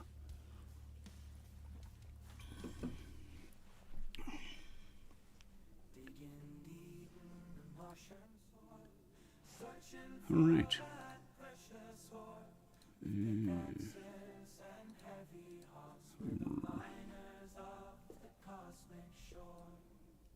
On this barren land, we march as one, unearthing treasures under the sun. In the cratered plains where no one dreamt, we're the pioneers on this frontier we're sent. Oh, we might. For some reason, it feels like we've been going for a lot longer than we have.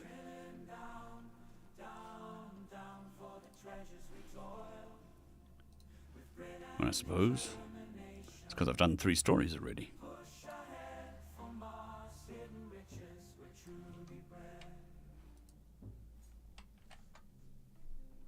Hail to the king, baby. Yeah.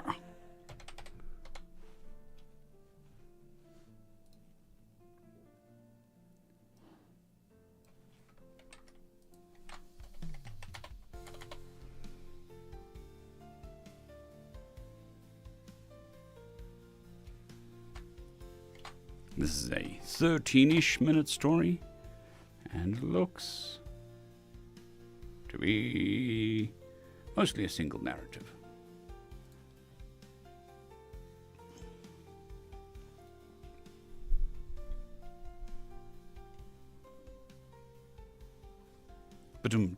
Yes. I'd imagine they just also got hung up on the yar.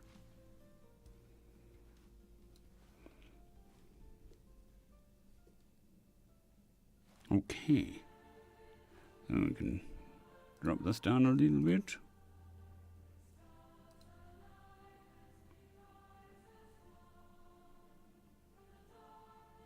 Okay.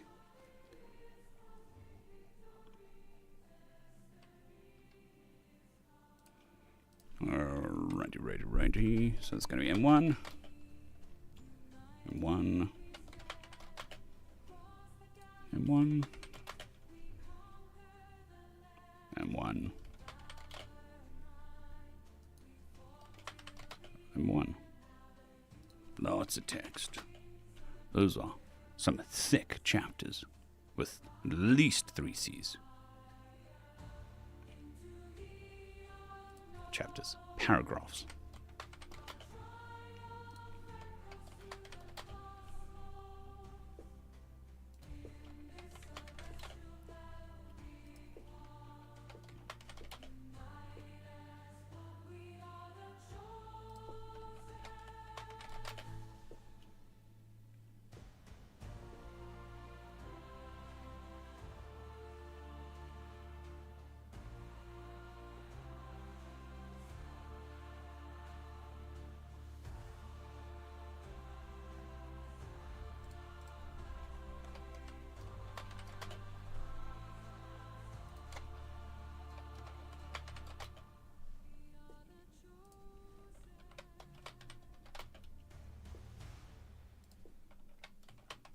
Lots of M1.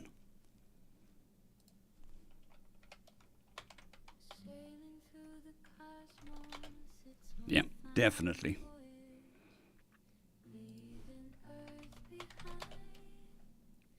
Seeking stars to my homage in the depths of space. When no one can hear, I'll sing my space shanty. Let the stars draw near, raising up the anchors, setting sails to the sky, bidding farewell to this world, no tears left to cry. Constellations as my We're halfway and we've reached our first actual spoken word. to the outer realms of my faith. Oh, I'm a stargazer, drifting through the night, chasing dreams that sparkle like stars shining bright. All right, this I can see already is going to cause riot. A riot in the chat. It's also going to cause a riot in the comments section when I release this video. This is a very, very, very charged story. Well, people are going to be divided over this. I don't normally go with stories that are this divisive, but I think the story is worth it. We need to tell the story. Otherwise, it'll never be heard. For those who are about to enter the comment section war zone, we salute you. It was the wrong hand. That's the right hand. Well, left hand. Alrighty. On to the story. I'll try to do the story justice. Hopefully, we don't cause a civil war. Need to limber up. Flex. Okay. And here we go.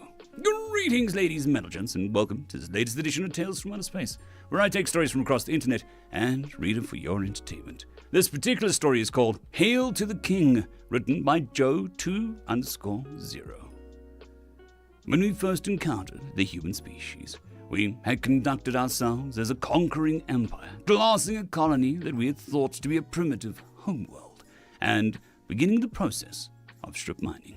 And then, in doing so, kicked off the Human Volker War.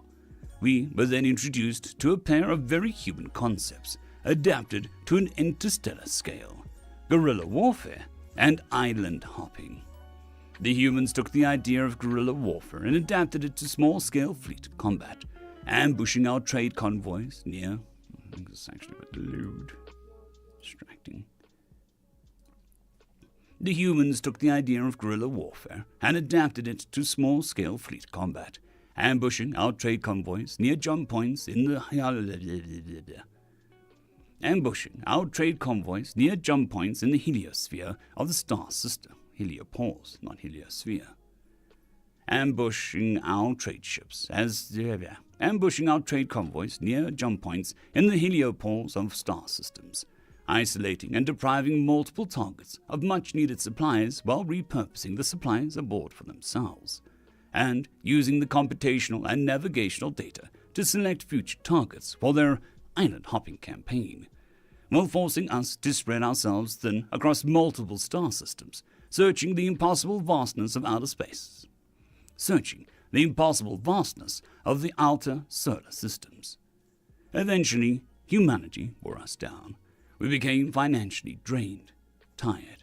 Their attacks sapped our maintenance and manufacturing infrastructure for seemingly small, but incredibly critical and often overlooked advanced components, and slowly sidelined major fleet combatants as part of repair. As parts to repair absolute critical systems, such as jump and navigation, became an ever-shortening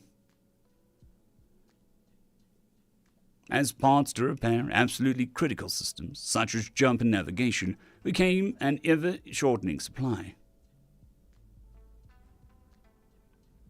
As parts to repair absolutely critical systems, such as jump and navigation, became an ever shorter supply. Eventually, with enough of our technology and manufacturing captured or reverse engineered, a majority of our space-going fleet sidelined or relegated to in-system duties, and an inability to concentrate our spaceborne infantry as a result. They conducted a rapid strike against our seat of power. It was relatively bloodless, a token gesture meant to send a message more than anything. But a foreign fleet controlling close orbits, smashing your orbital infrastructure, and sending a massive kinetic strike into the ocean 10 miles off the coast of your capital tends to send a message. So, embarrassed, bankrupt, and teetering on the brink of collapse after fighting a century-long war on a far less advanced species terms, we capitulated. Most will take this at face value. Through determination and gumption, the humans won. Yes, true, their infantry and sailors have an unmatched fighting spirit, and what they call esprit de corps, the galaxy over. But that's not why they won. See, the humans have a very particular specialty that is equivalent. The humans have a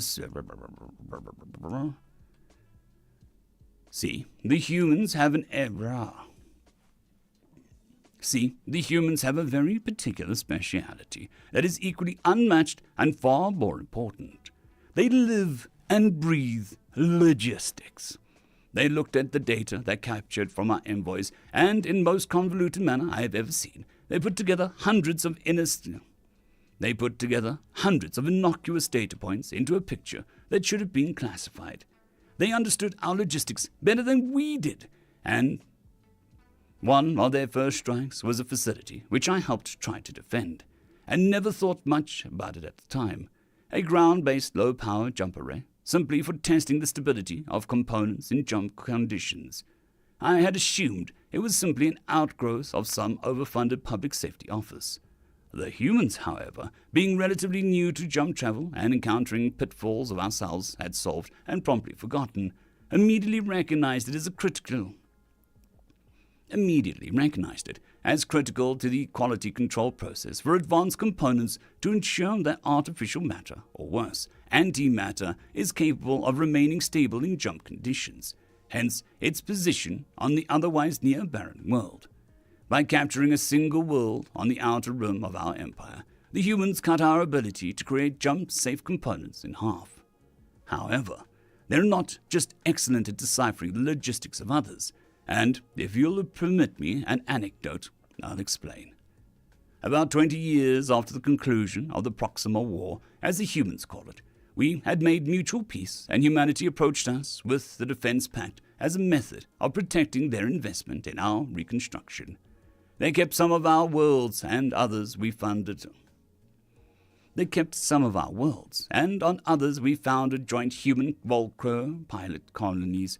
We also formed a small combined military force from select units in both of our standing militaries, which is the relevant part. It did not take long for some of the more belligerent species, which had been previously cowed by the Volker Empire, which had been previously cowed by the Volker Empire's might to test its alliance, as stellar politics does abhor a power vacuum. Inside of 5 years, 3 separate species attempted to carve out bits of Volker space as their own. One attempt to incur on the human space, and nobody knows what the human response was, but the conflict lasted less than 24 hours, as measured on the human homeworld, and neither side will speak on the matter.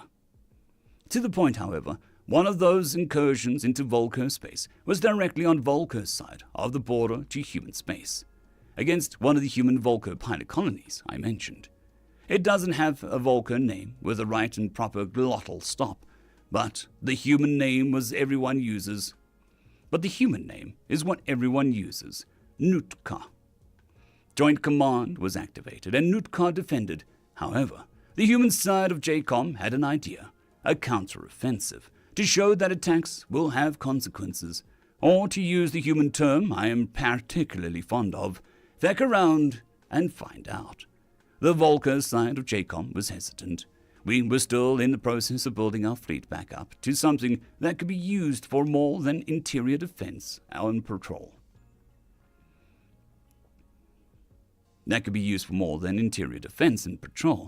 And weren't sure that the Volker could manage to put together an expeditionary force. The humans replied, stating in clear terms that they would handle that aspect, and would otherwise commit 2/3 of any infantry force and as many fleet assets as the force structure demanded.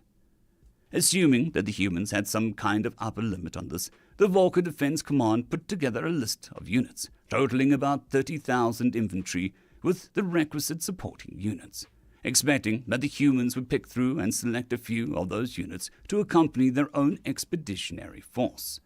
Much to their surprise, the humans effectively looked at the list, nodded and said, "That'll do." In retrospect, that should have been something of a clue. Thus, I embarked on 1.5 Terran years of joint exercises, cross-training and pre-deployment workouts alongside human units. At some point along the way, the humans decided that our plasma casting weaponry was wholly inadequate and quite possibly offensive to their sensibilities. They seemed to firmly believe to a man that pulling a trigger ought to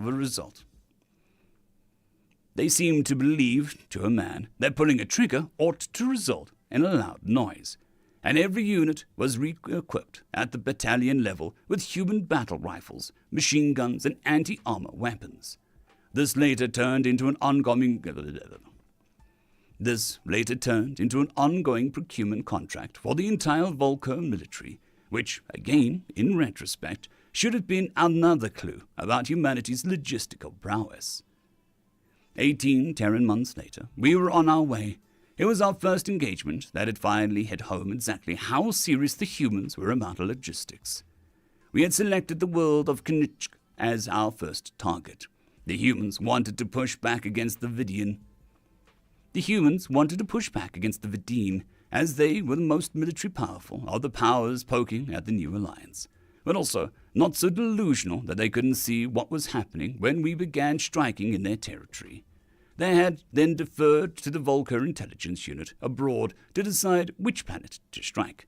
Knicht was ultimately selected because it had a large spaceport, which was both attractive as a beachhead for the planetary assault, and also as a piece of infrastructure that made the planet valuable to keep when terms were delivered to the Vidine.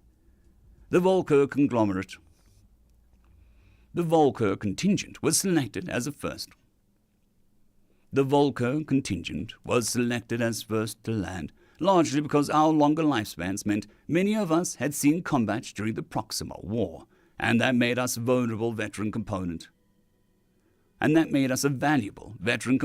of the combined force. The human part of which was largely untested, save for the rare Lost Boys who had been part of humanity's initial counterattacks during the war and made it through, in part, due to time dilation, before humanity reverse-engineered our FTL. When my unit received our operational orders and any last-minute fragos, we had been assigned to Wave 1, LZ Olympus, with the tasking to take the spaceport control buildings. We would be preceded by the UNCA Marine Moose teams.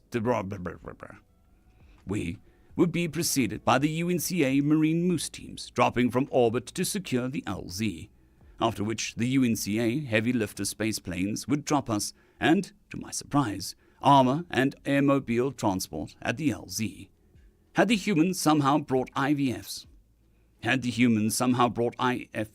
and non-space capable aircraft? Yes, they absolutely had.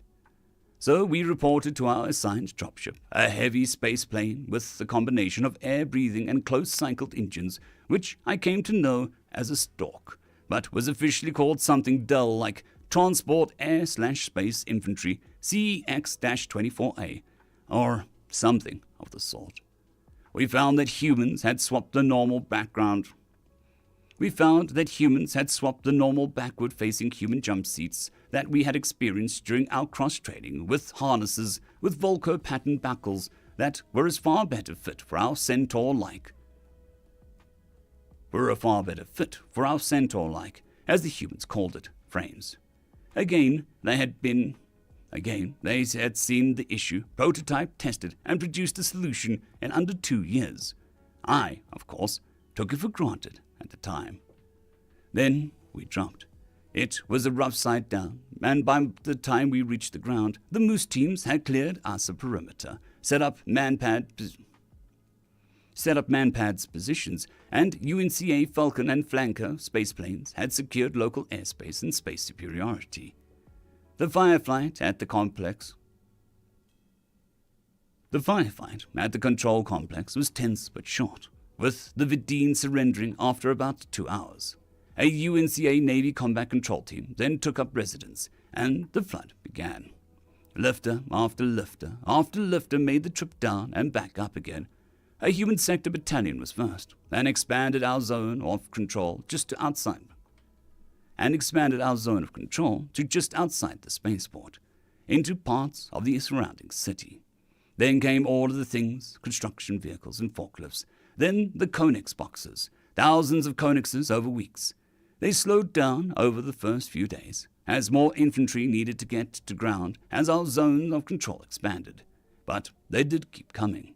Some had timber, others had powdered concrete, others still had rebar or electrical wire by the ton. Some of the Konexes were prefab habitation units, or rec rooms. But the ones that truly made me understand human logistics came on the first day, not less than 24 hours after landfall. I saw some of the human infantrymen eyeing one particularly heavy lifter spaceplane as it came down for a final approach. I plodded over and sat on my haunches near them, intrigued but confused. Was this some new weapon they were excited to try? Some of their special operational power armor? Curious, I asked the nearest human what the fuss was, and his reply, "It's the king, man." Naturally, as you may know, humans are not led by a king. Well, some might be. They're still not truly united internally. But as far as I was aware, a king was a purely political role with no place in a war zone, and certainly wouldn't suffer being brought down in a shipping container of all things. I looked at him confused, and he just chuckled and gestured for me to watch, and I did. A few minutes later, the squeal of tires on tarmac announced the spaceplane had landed, and the watching humans cheered, and a few other Volker who, like myself, watched on with a mix of curiosity and amusement shrugged at one another. That is, until the ramp lowered. Out rolled 4 Connexes on wheels with attached generators. These were not normal tan Connexes. They had been painted a mixture of colors beyond bizarre to see in a war zone. One was yellow and red with a large human M, another was purple and white with a bell, and a third was green and yellow with what looked like an odd version of recycling symbol, and a reference to the human intercity public transport.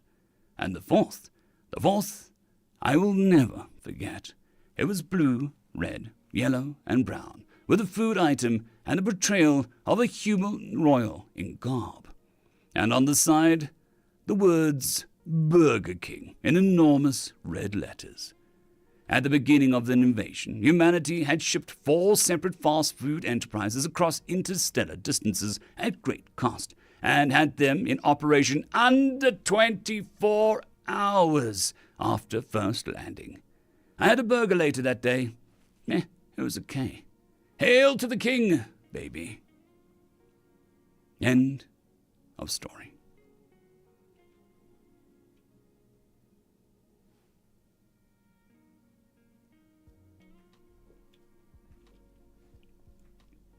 Alrighty.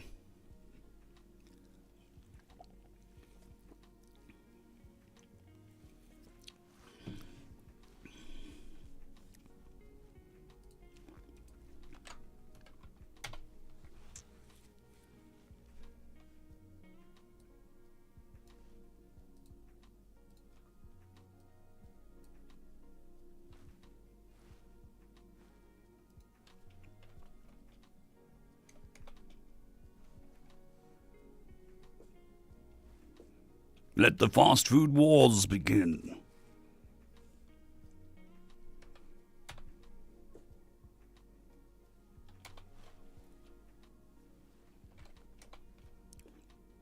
I think I've only ever eaten a Burger King like twice. But they aren't very common here. I think they only entered the country within the last 5 years, I want to say. Oh, excuse me. I've never had Wendy's or Chipotle, I think is the other one. But we've got Indian food, yeah, so we don't really need Mexican food.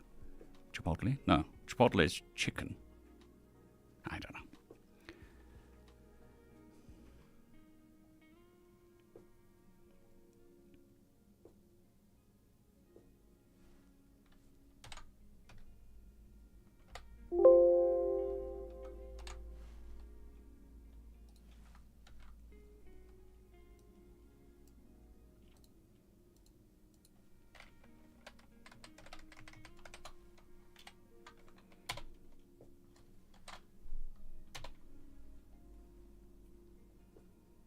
Huh?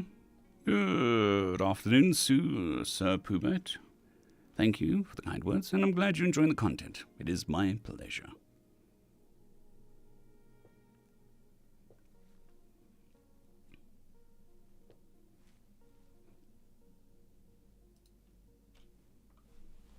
I can't think of a single Mexican restaurant here. But, I mean, that's normal.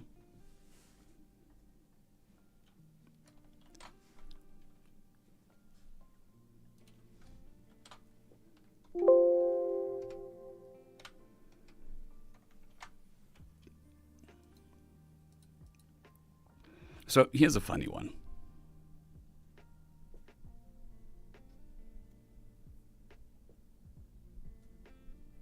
Funny one. So there is a burger place, a South African burger place. It almost doesn't exist anymore. There are very few restaurants of it. It's called Bimbo's. Its actual name is Bimbo's.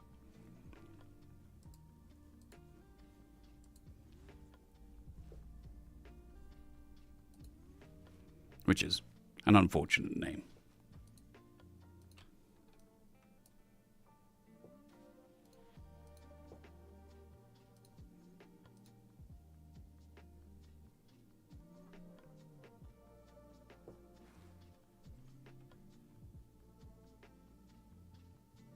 It's McDonald's, Burger King, Taco Bell. I don't know what the other one is, I think.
All right.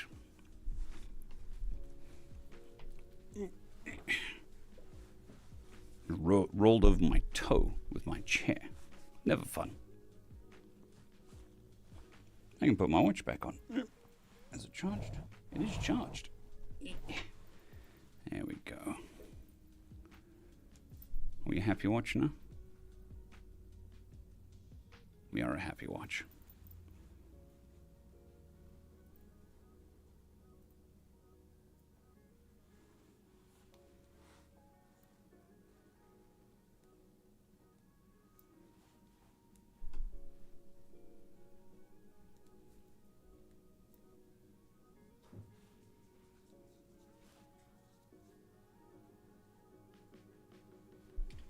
Alrighty.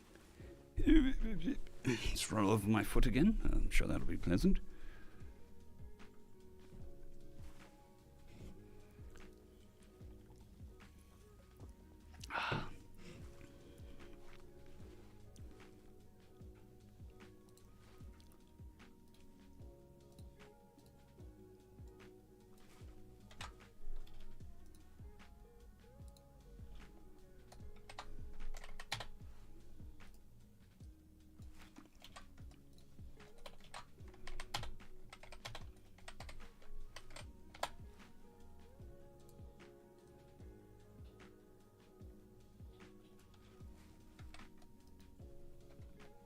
Awesome, Daniel.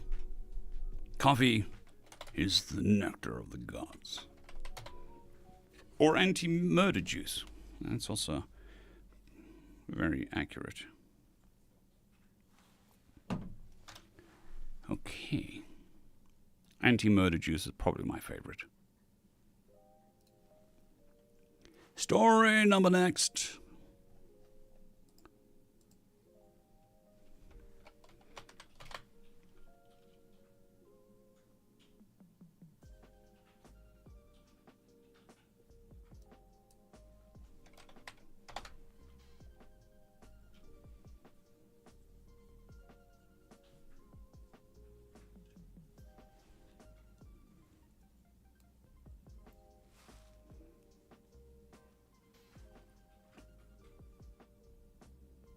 Good morning, afternoon, JMC. Hope you're doing well.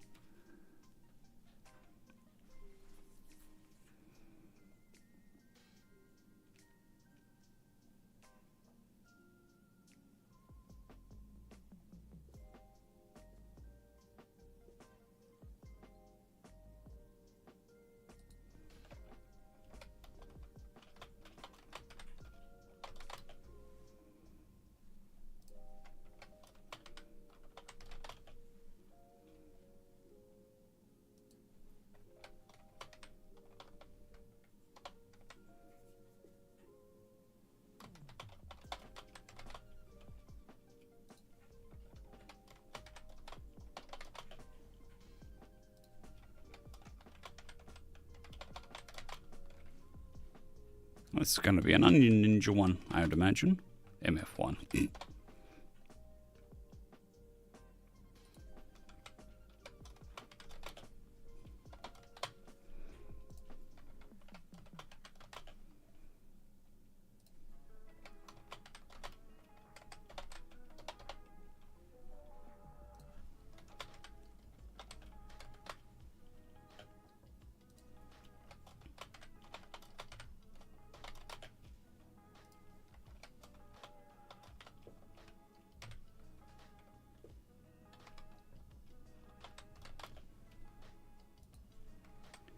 But it should be a relatively short one.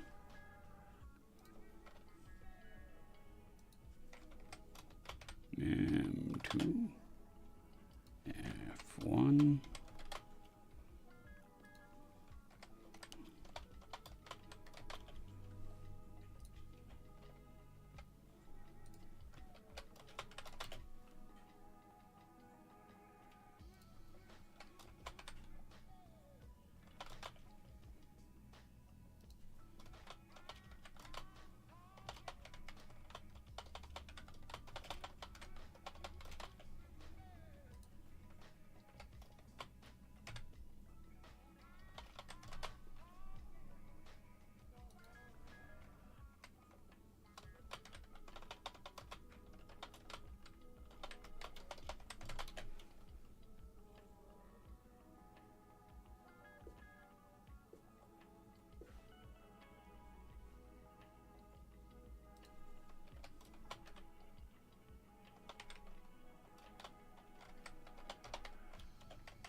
Alrighty, that was a short one. Be prepared for onion ninjas.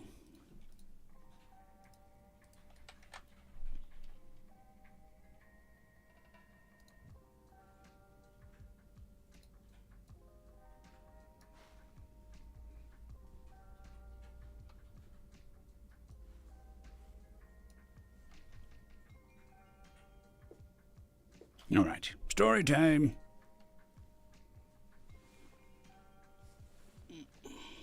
Keep bumping this thing. There we go. Recording. Time for a video. Greetings, ladies and gentlemen, and welcome to this latest edition of Tales from Outer Space, where I take stories from across the Greetings, ladies and gentlemen, and welcome to this latest edition of Tales from Outer Space, where I take stories from across the internet and read them for your entertainment. This particular story is called Those Left Behind, written by Coyote Havoc. Happy birthday, Chuck. Joel slowly opened his eyes and looked around for the only person who ever called him Chuck. His room in the nursing home was dark, except for a single lamp that he'd made for his wife years ago. She was there, by the lamp, as young as when they'd first met. Sarah? Charles asked, surprised. You always did make me wait, Seraph replied. Seraph leaned forward in her chair, crimson hair falling from her shoulders to frame the blue skin of her face. The light from her lamp caught the joy in her silver eyes as she smiled at her husband. She was 23 again, dressed in her white and red dress uniform. I missed you so goddamn much, Seraph whispered. Is this a dream? Charles stammered. No, my love, Seraph said. I came for you. Charles was having trouble breathing, and his heart hammered in his chest like he was 19 again. The last day of the war games on Eridani 3 came back to his mind. The joint ball and the lovely Hanakai lieutenant who had stolen his heart and made him work so hard to deserve her in his life. Seraph, his wife of 40 years, stolen from him over Kazmiri, was right here in front of him. How? Charles asked. It's the way of things, Chuck, she replied. When it was my time, the Vakal that I had killed came for me. A Vakal I killed came for me. Another Vakal named Israel explained that the price we pay for taking a life is to escort the lives we take once we are dead. But the Vakal War ended 50 years ago, and I lost you 20. Time doesn't work like that after death, Seraph explained. When you're alive, time seems linear. It's only after death that you learn we're all connected. But I survived, Charles said, confused. Seraph smiled sadly. Once your lives are collected, you wait for the loved ones to pass.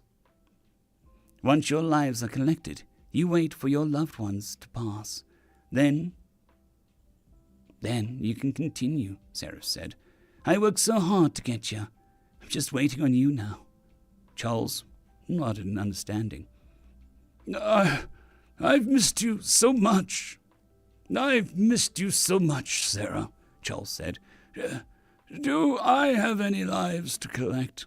Silly boy, Seraph laughed melodically. I'm a sugar, a mechanic. No, you have no punishment, no lives to collect. So, when I go, Charles began. I go with you, Seraph finished. You're as beautiful as an angel, Sarah, Charles said. He felt weightless getting up from the bed. He felt no pain and leaned in for a kiss. He felt no pain as he leaned in to kiss his seraphim. He felt like a boy again, young and over the moon for his angel. Are you ready, my love? Seraph asked. I don't want to wait another moment to spend eternity with you, my angel, Charles said, sobbing. Seraph took Charles' hand, and he was young and listening again, 19 years old. May I ask the most beautiful woman in the galaxy to dance? May I ask the most beautiful woman in the galaxy to dance? Charles asked. You remembered, Seraph replied. I could never forget, my angel, Charles spoke as the two souls entwined, hands and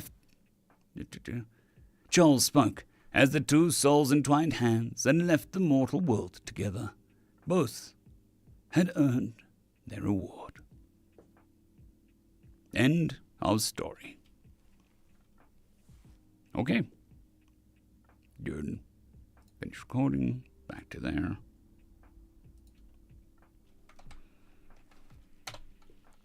Don't worry, it's not the only story in this particular video. There'll be two.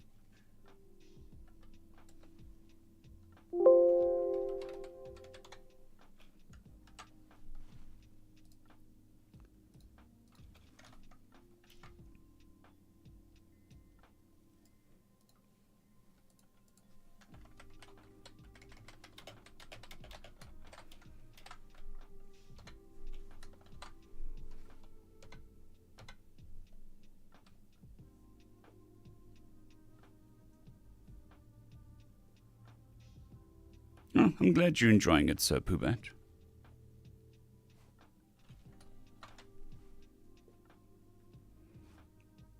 Well, welcome. Hopefully I'm entertaining enough to keep your attention, keep your view, whatever you want to call it. All right. And then the next one. We'll head towards this.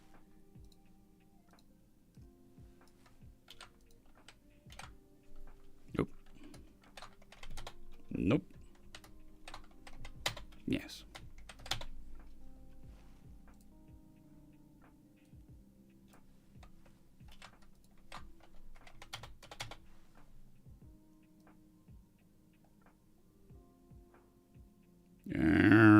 Whoops. Okay, so this is actually part of a series.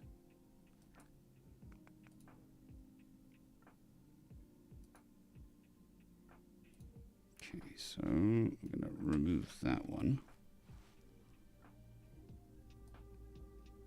And move this one.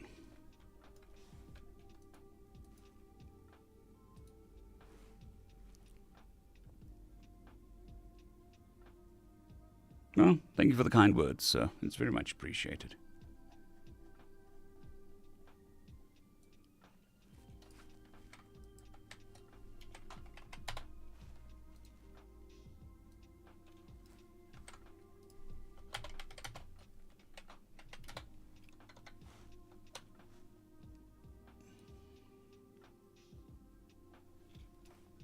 Okie dokie.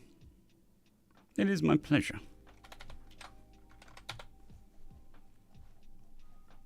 All right. I think that works. That works. That works. Cool. Just need to move this over.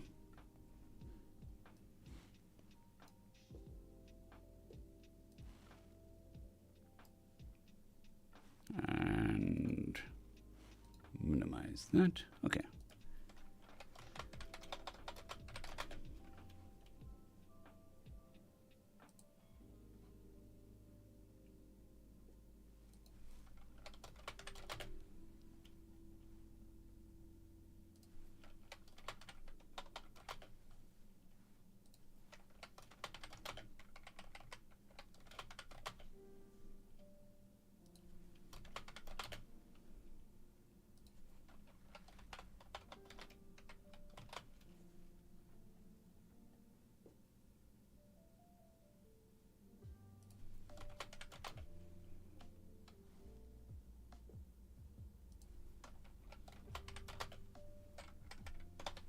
M3. M3. M2.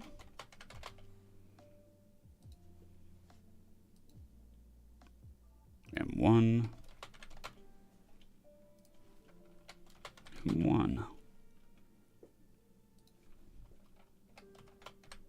M2. M3. M2. M1.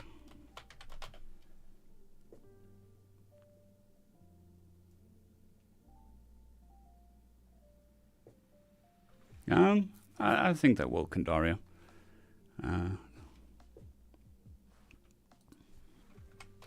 It helps me connect with you guys, but it also gives me another avenue if it needs to be.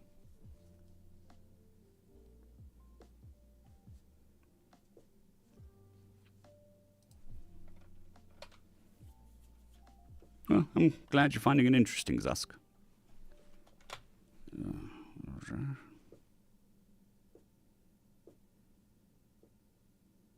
Much appreciated, sir. It should be the same time every day, which is 10 a.m. GMT plus 2. The only day I don't stream is Saturday. My day off. Well, my recording day off, not actually a day off. M2.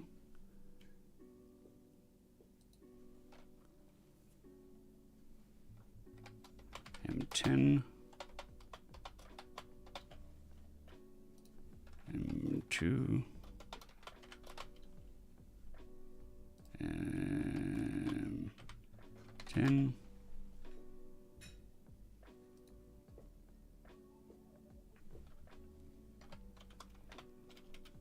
Well, my main reason is I go and play Magic on Fridays, and it ruins a lot of speaking, and I get home late, so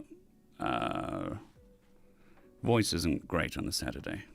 But if needs be, I can record if I have to. But I'd rather not. MTG, yes.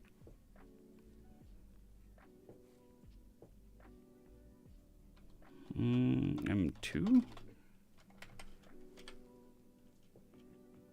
Yes, she, it, he is, wherever he is.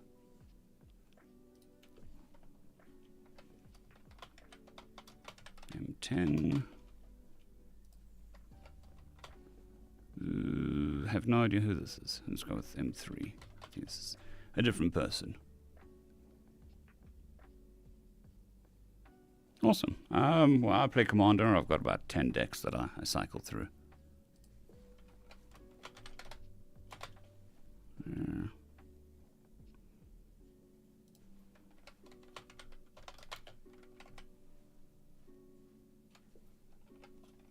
M10. M2? Question mark.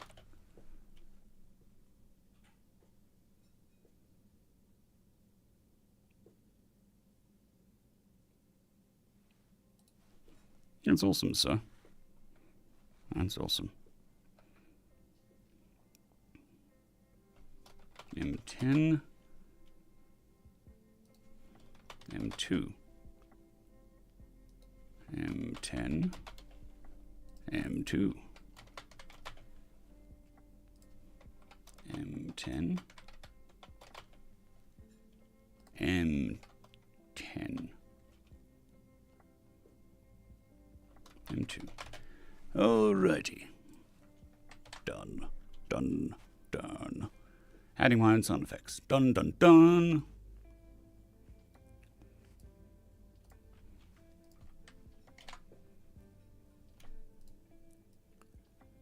Okie dokie. Recording mode. Find my mouse. It's run away. Well, I mean, I started playing Magic the Gathering on so I could get out the house at least once a day. Oh, once a week. It was like 3 years I barely left the house because of building the channel.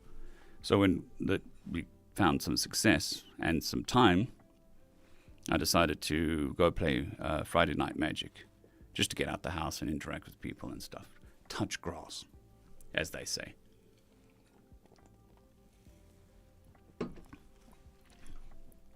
All right.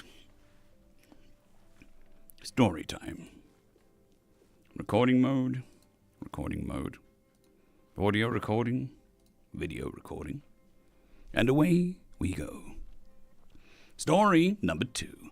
Because it's in my nature, written by Random 3X. Ral looked out across what was once the capital of his people's empire. An empire that had once spanned 100 systems over countless worlds. So many had been placed under their rule, and so many had learned of their greatness.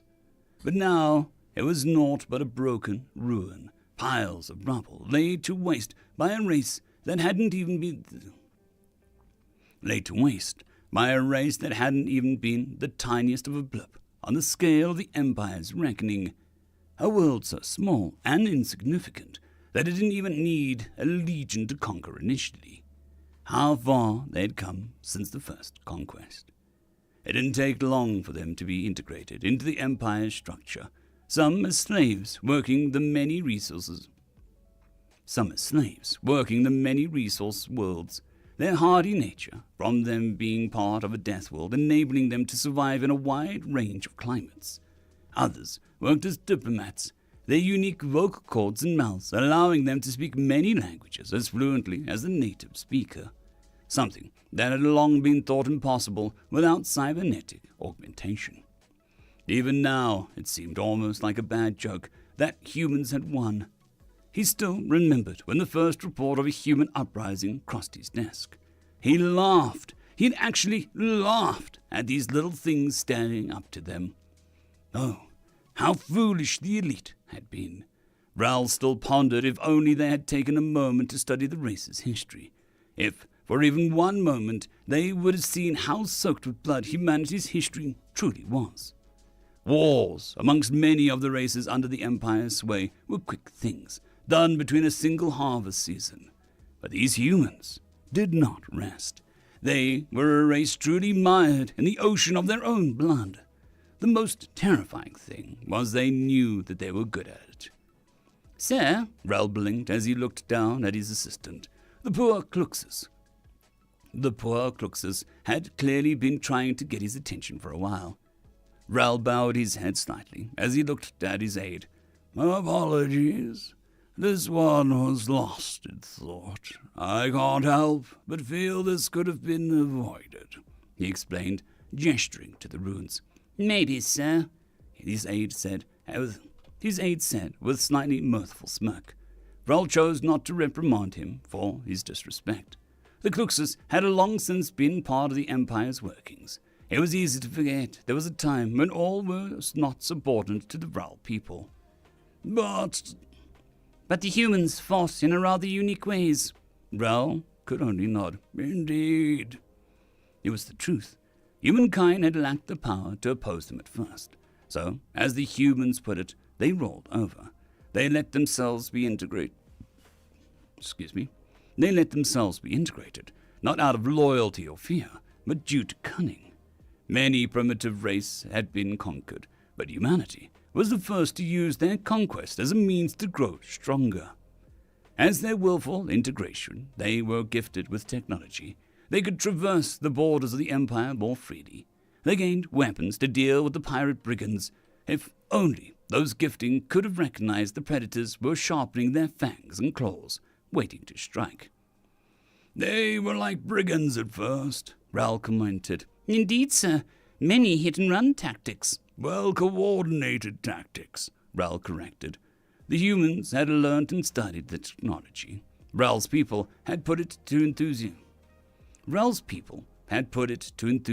to serve or a desire to aid the Empire by lowering maintenance costs. Little did they know, they were looking for a weakness. It had started with fringe forces, though. A short raid here, a quick attack there. Nothing too major to be anything but rogue elements. But humanity used its skills well. While working as diplomats and translators, it began poisoning the system from within. A mistranslated word here or there can mean the difference between a world joining a fight or not. The war, though, truly began when all humanity rose up, along with countless allies. They had turned against the Empire. What had at first been thought to be a simple rogue group became a massive civil war. A war led by humanity and its countless centuries of spilling blood. You know, my children used to have nightmares about humans' arrival, Rel commented. They were terrified of the great humans coming to gobble them up. I assure you that we would never do that, a new voice declared as he approached the pair. Ah, Captain Luke. Yes, sir, Rel. The human nodded with a smile. How goes the rebuilding? Rel asked, looking behind him at the parts of the capital the humans were helping rebuild. Well, and on schedule. Some of the other races are grumbling, but we made it clear this is our way. Destruction and construction. Destruction and construction? The Kluxus asked. You could say that. It could be that if we ease the suffering of war, an enemy today could be an ally tomorrow. Personally, I think it's rather simple. How so? Ral asked. You have had a chance to read about our history and culture. Have you come across the fable of the frog and the scorpion? I know the creatures, but not the tale. I know of the creatures, but not the tale. Simple enough story. There is a frog hopping along the shore of a great big river. When he meets a scorpion, the scorpion asks the frog to carry him across. Frog rightly asks, what if you sting me? The scorpion points out that they would both drown if he did. Rel nodded to this. Yes, a foolish concern. Luke nodded. So the frog lets the scorpion climb on its back and begins to swim across. But halfway across, he feels a sharp pain in his back, and then another, and then another. The scorpion had stung him. Why? Rel asked. That's exactly what the frog asked. And it is the crux of why we destroy and rebuild. Why are we so good at violence and peace? Because the scorpion said to the frog, because it is in my nature. But simply, Rel, we cannot help who we are. Maybe I can have hope for this new era. Humanity guides things and all. Humanity guides things and all. I understand my children have even played with some human children, Rel said with a colour of melancholy as he looked back at the ruined half of the city. End of story.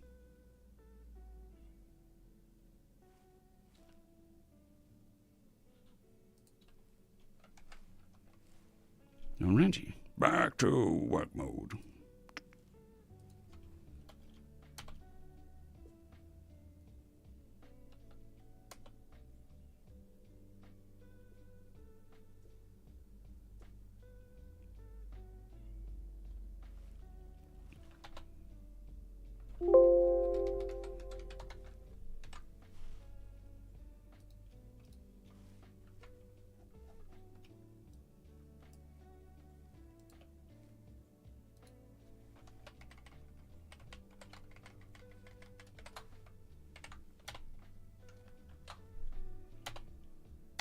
All right.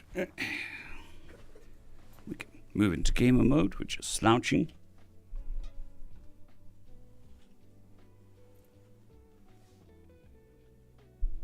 Good morning, James. I hope you're doing well. And Ibian666, same to you. Right. I think that is it for the day. That is all the stories. It's been a good day.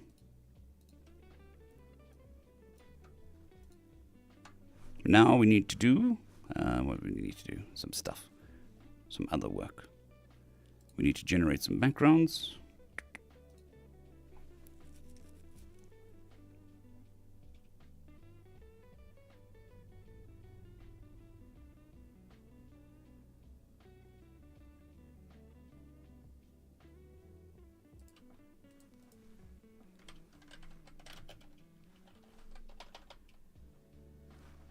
Now we still got, I don't know, 10, 15 minutes worth of stream left.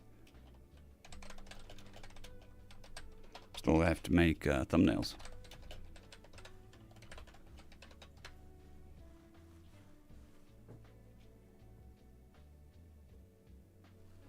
Yeah, we did 5 videos. I think we did 6 stories. 1, 2, 3, 4, 5, 6 stories. 6 stories, 5 videos. So the last one is 2 stories in 1 video.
No, I also do sci-fi stories, so the sci-fi stuff, I do fantasy stories as well, but there aren't nearly as many fantasy HFY stories as there are science fiction.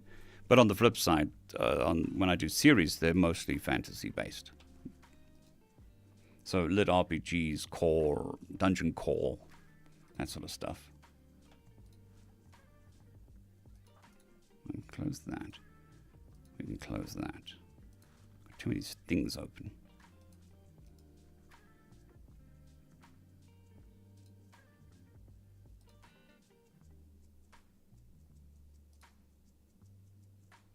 What did I say? 6 stories. Yes and no, Donald. They're shorter stories. So these 6 stories are basically equivalent to the 2 stories I was doing last week. So we were doing 2 20 to 30-minute stories. Now I did 6 10 to 15-minute stories. Yeah, it was. I mean, I do try to keep it at least one sci-fi and one fantasy story going, but sometimes it just works out that there's 2 science fiction at the same time and 2 fantasy at the same time.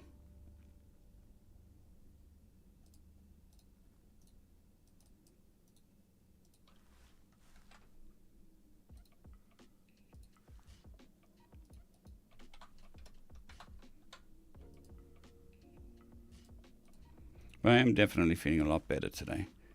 My voice is even, after all of this, still doing okay. I mean, it's a bit rough, which, is understandable. I've done 3 hours of talking and narrating, so obviously the voice is going to be a little tired, but all in all, I'm quite happy where the voice is sitting right now. And also, being off the cortisone helps. Okay, generated backgrounds. We can close this. And we can open that.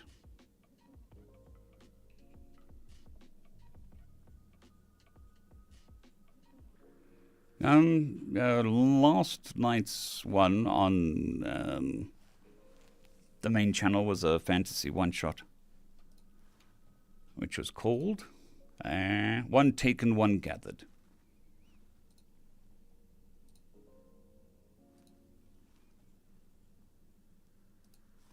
That was a science fiction one. A science fantasy one. Sorry, brain's bush. Too much concentrating.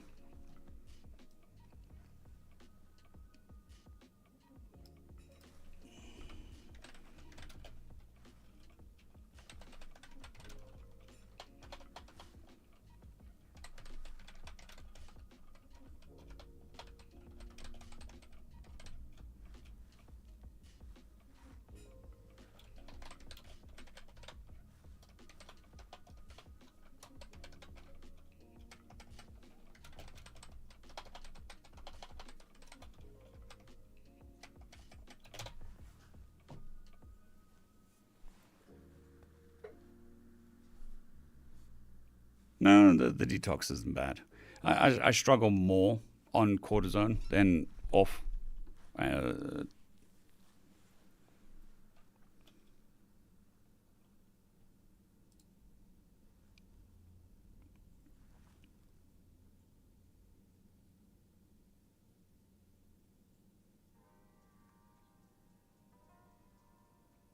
Yeah, I mean, writing a long-form series, regardless of whether it's Dungeon Core or not, it's not easy. I think it's very common to write oneself into a corner. Just because of the sheer quantity. I mean, remember that your average novel has between 20 and 30 chapters. So you still got a lot more work to do, especially on an ongoing series, than you do with like a novel.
My pleasure.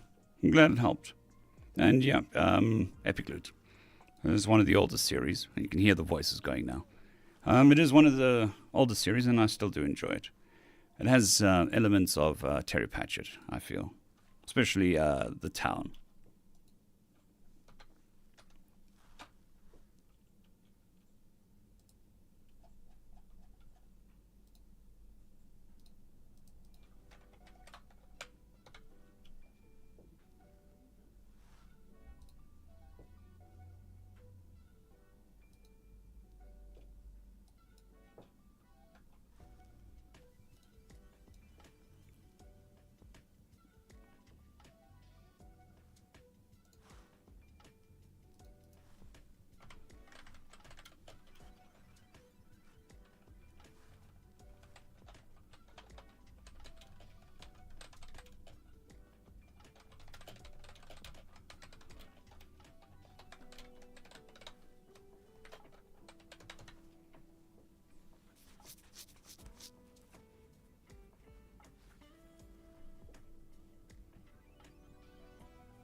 I can try and help you out with a title, but chances are probably not. I can remember a lot of the stories, but I've forgotten most of the titles.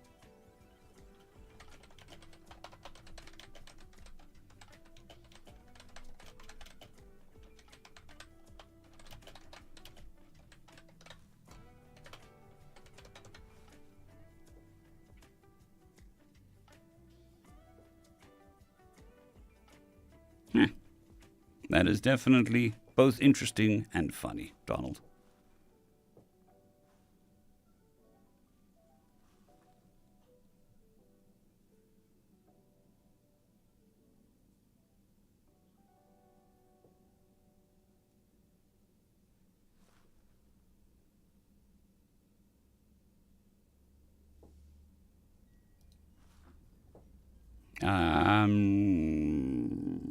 No, not ringing any bells, sorry.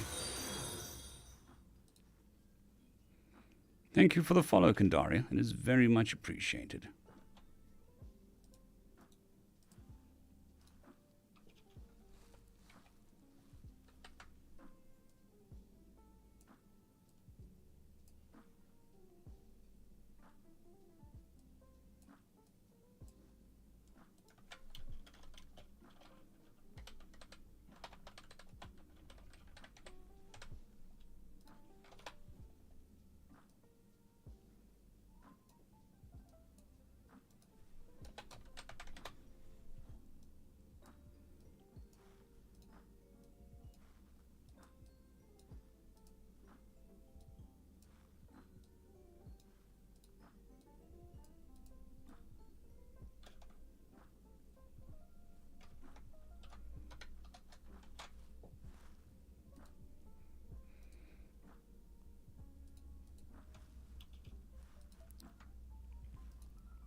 Oops, daisy, hit the wrong button there. Thank you, Sir Pubat, for the follow. It is very much appreciated.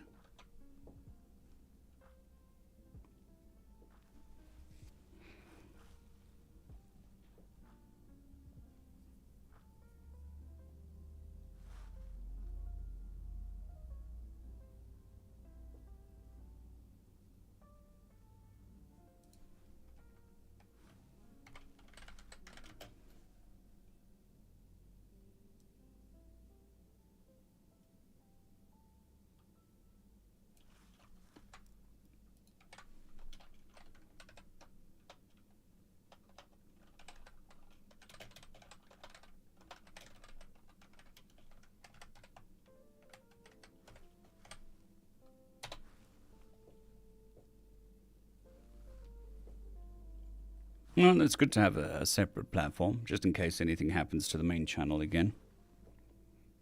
It's a backup plan. But sometimes it's what you need.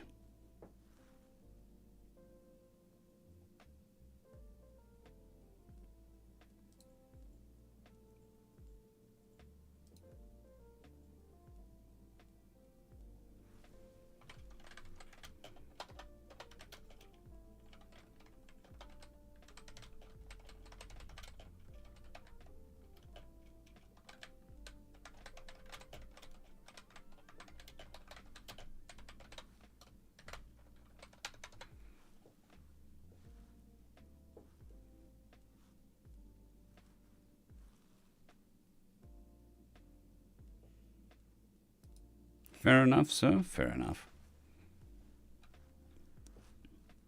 I suppose I can put my glasses back on. It is time.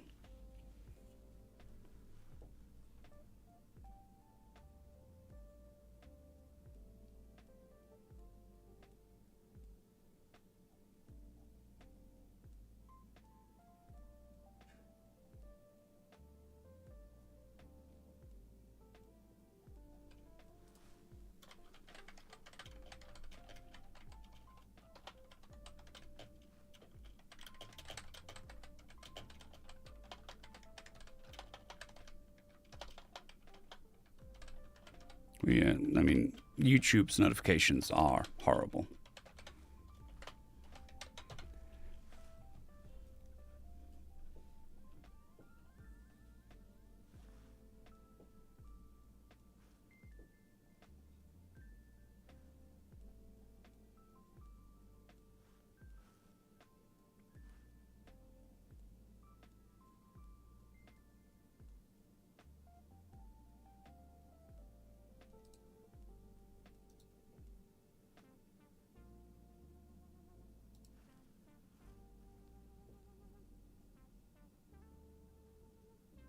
Yeah, I mean, there's still people that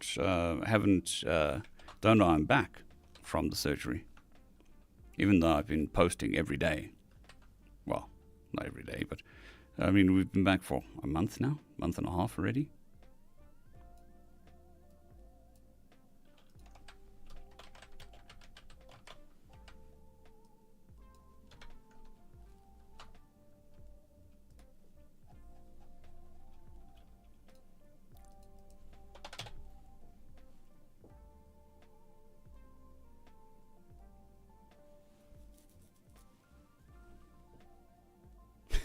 Fair enough, Donald. It was a good misclick.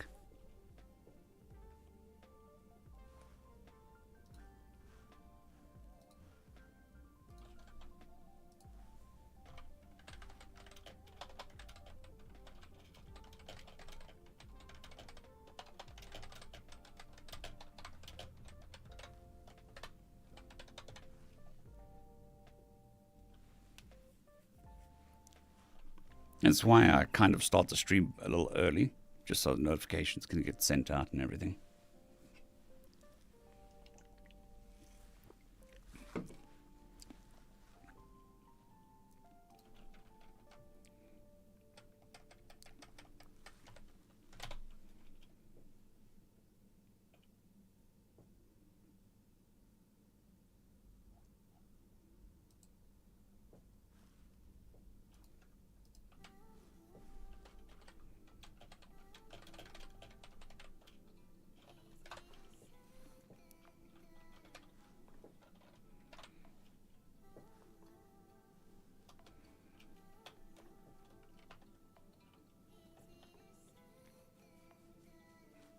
I don't want to do this.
Excuse me.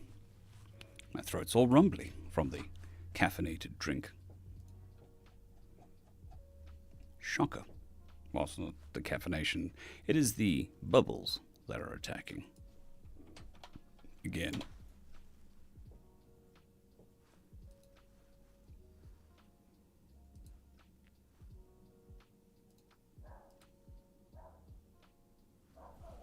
And an angry dog. And an itchy ear. Got all the things happening.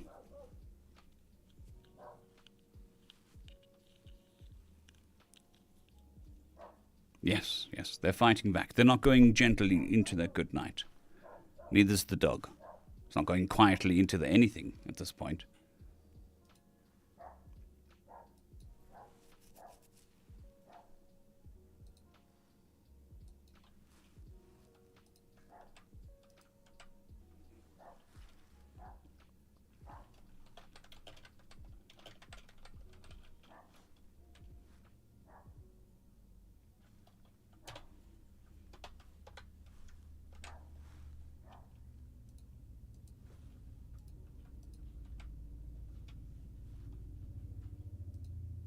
That is a loud vehicle.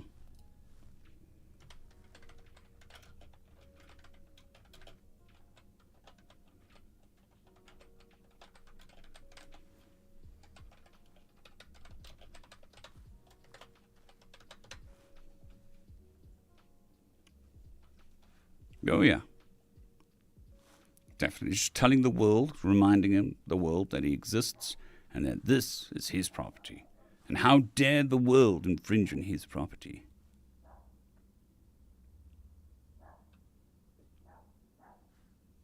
But thankfully, we're mostly done with the recording.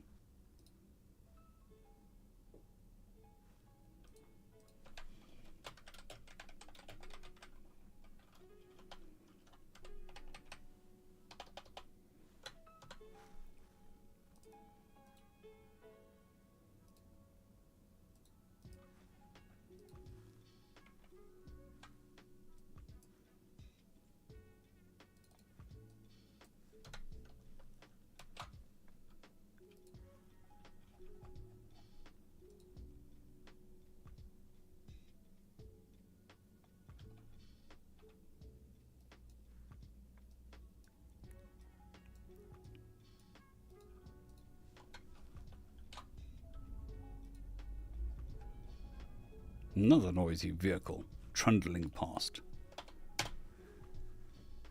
But anyways, that's all the thumbnails done.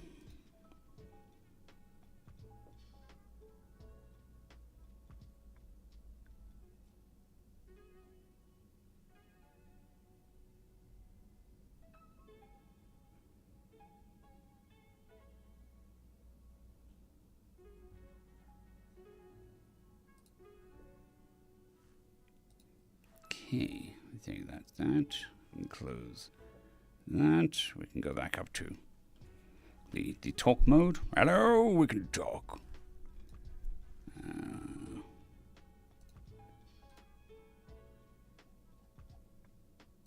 Make sure everything is done. Done and done. Awesome.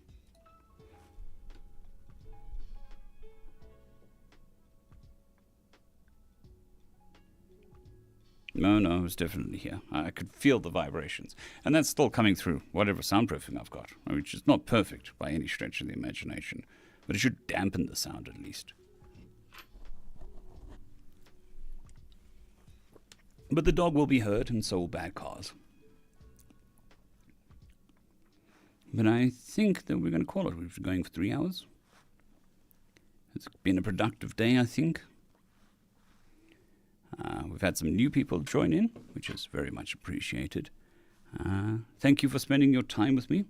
Hopefully I've been entertaining enough to deserve that time. I'll see you tomorrow. Same time, same place. So it's 10 a.m. GMT plus 2. I hope you all have a fantastic day. Unfortunately, Sodi, but we can catch up tomorrow. Very bad timing.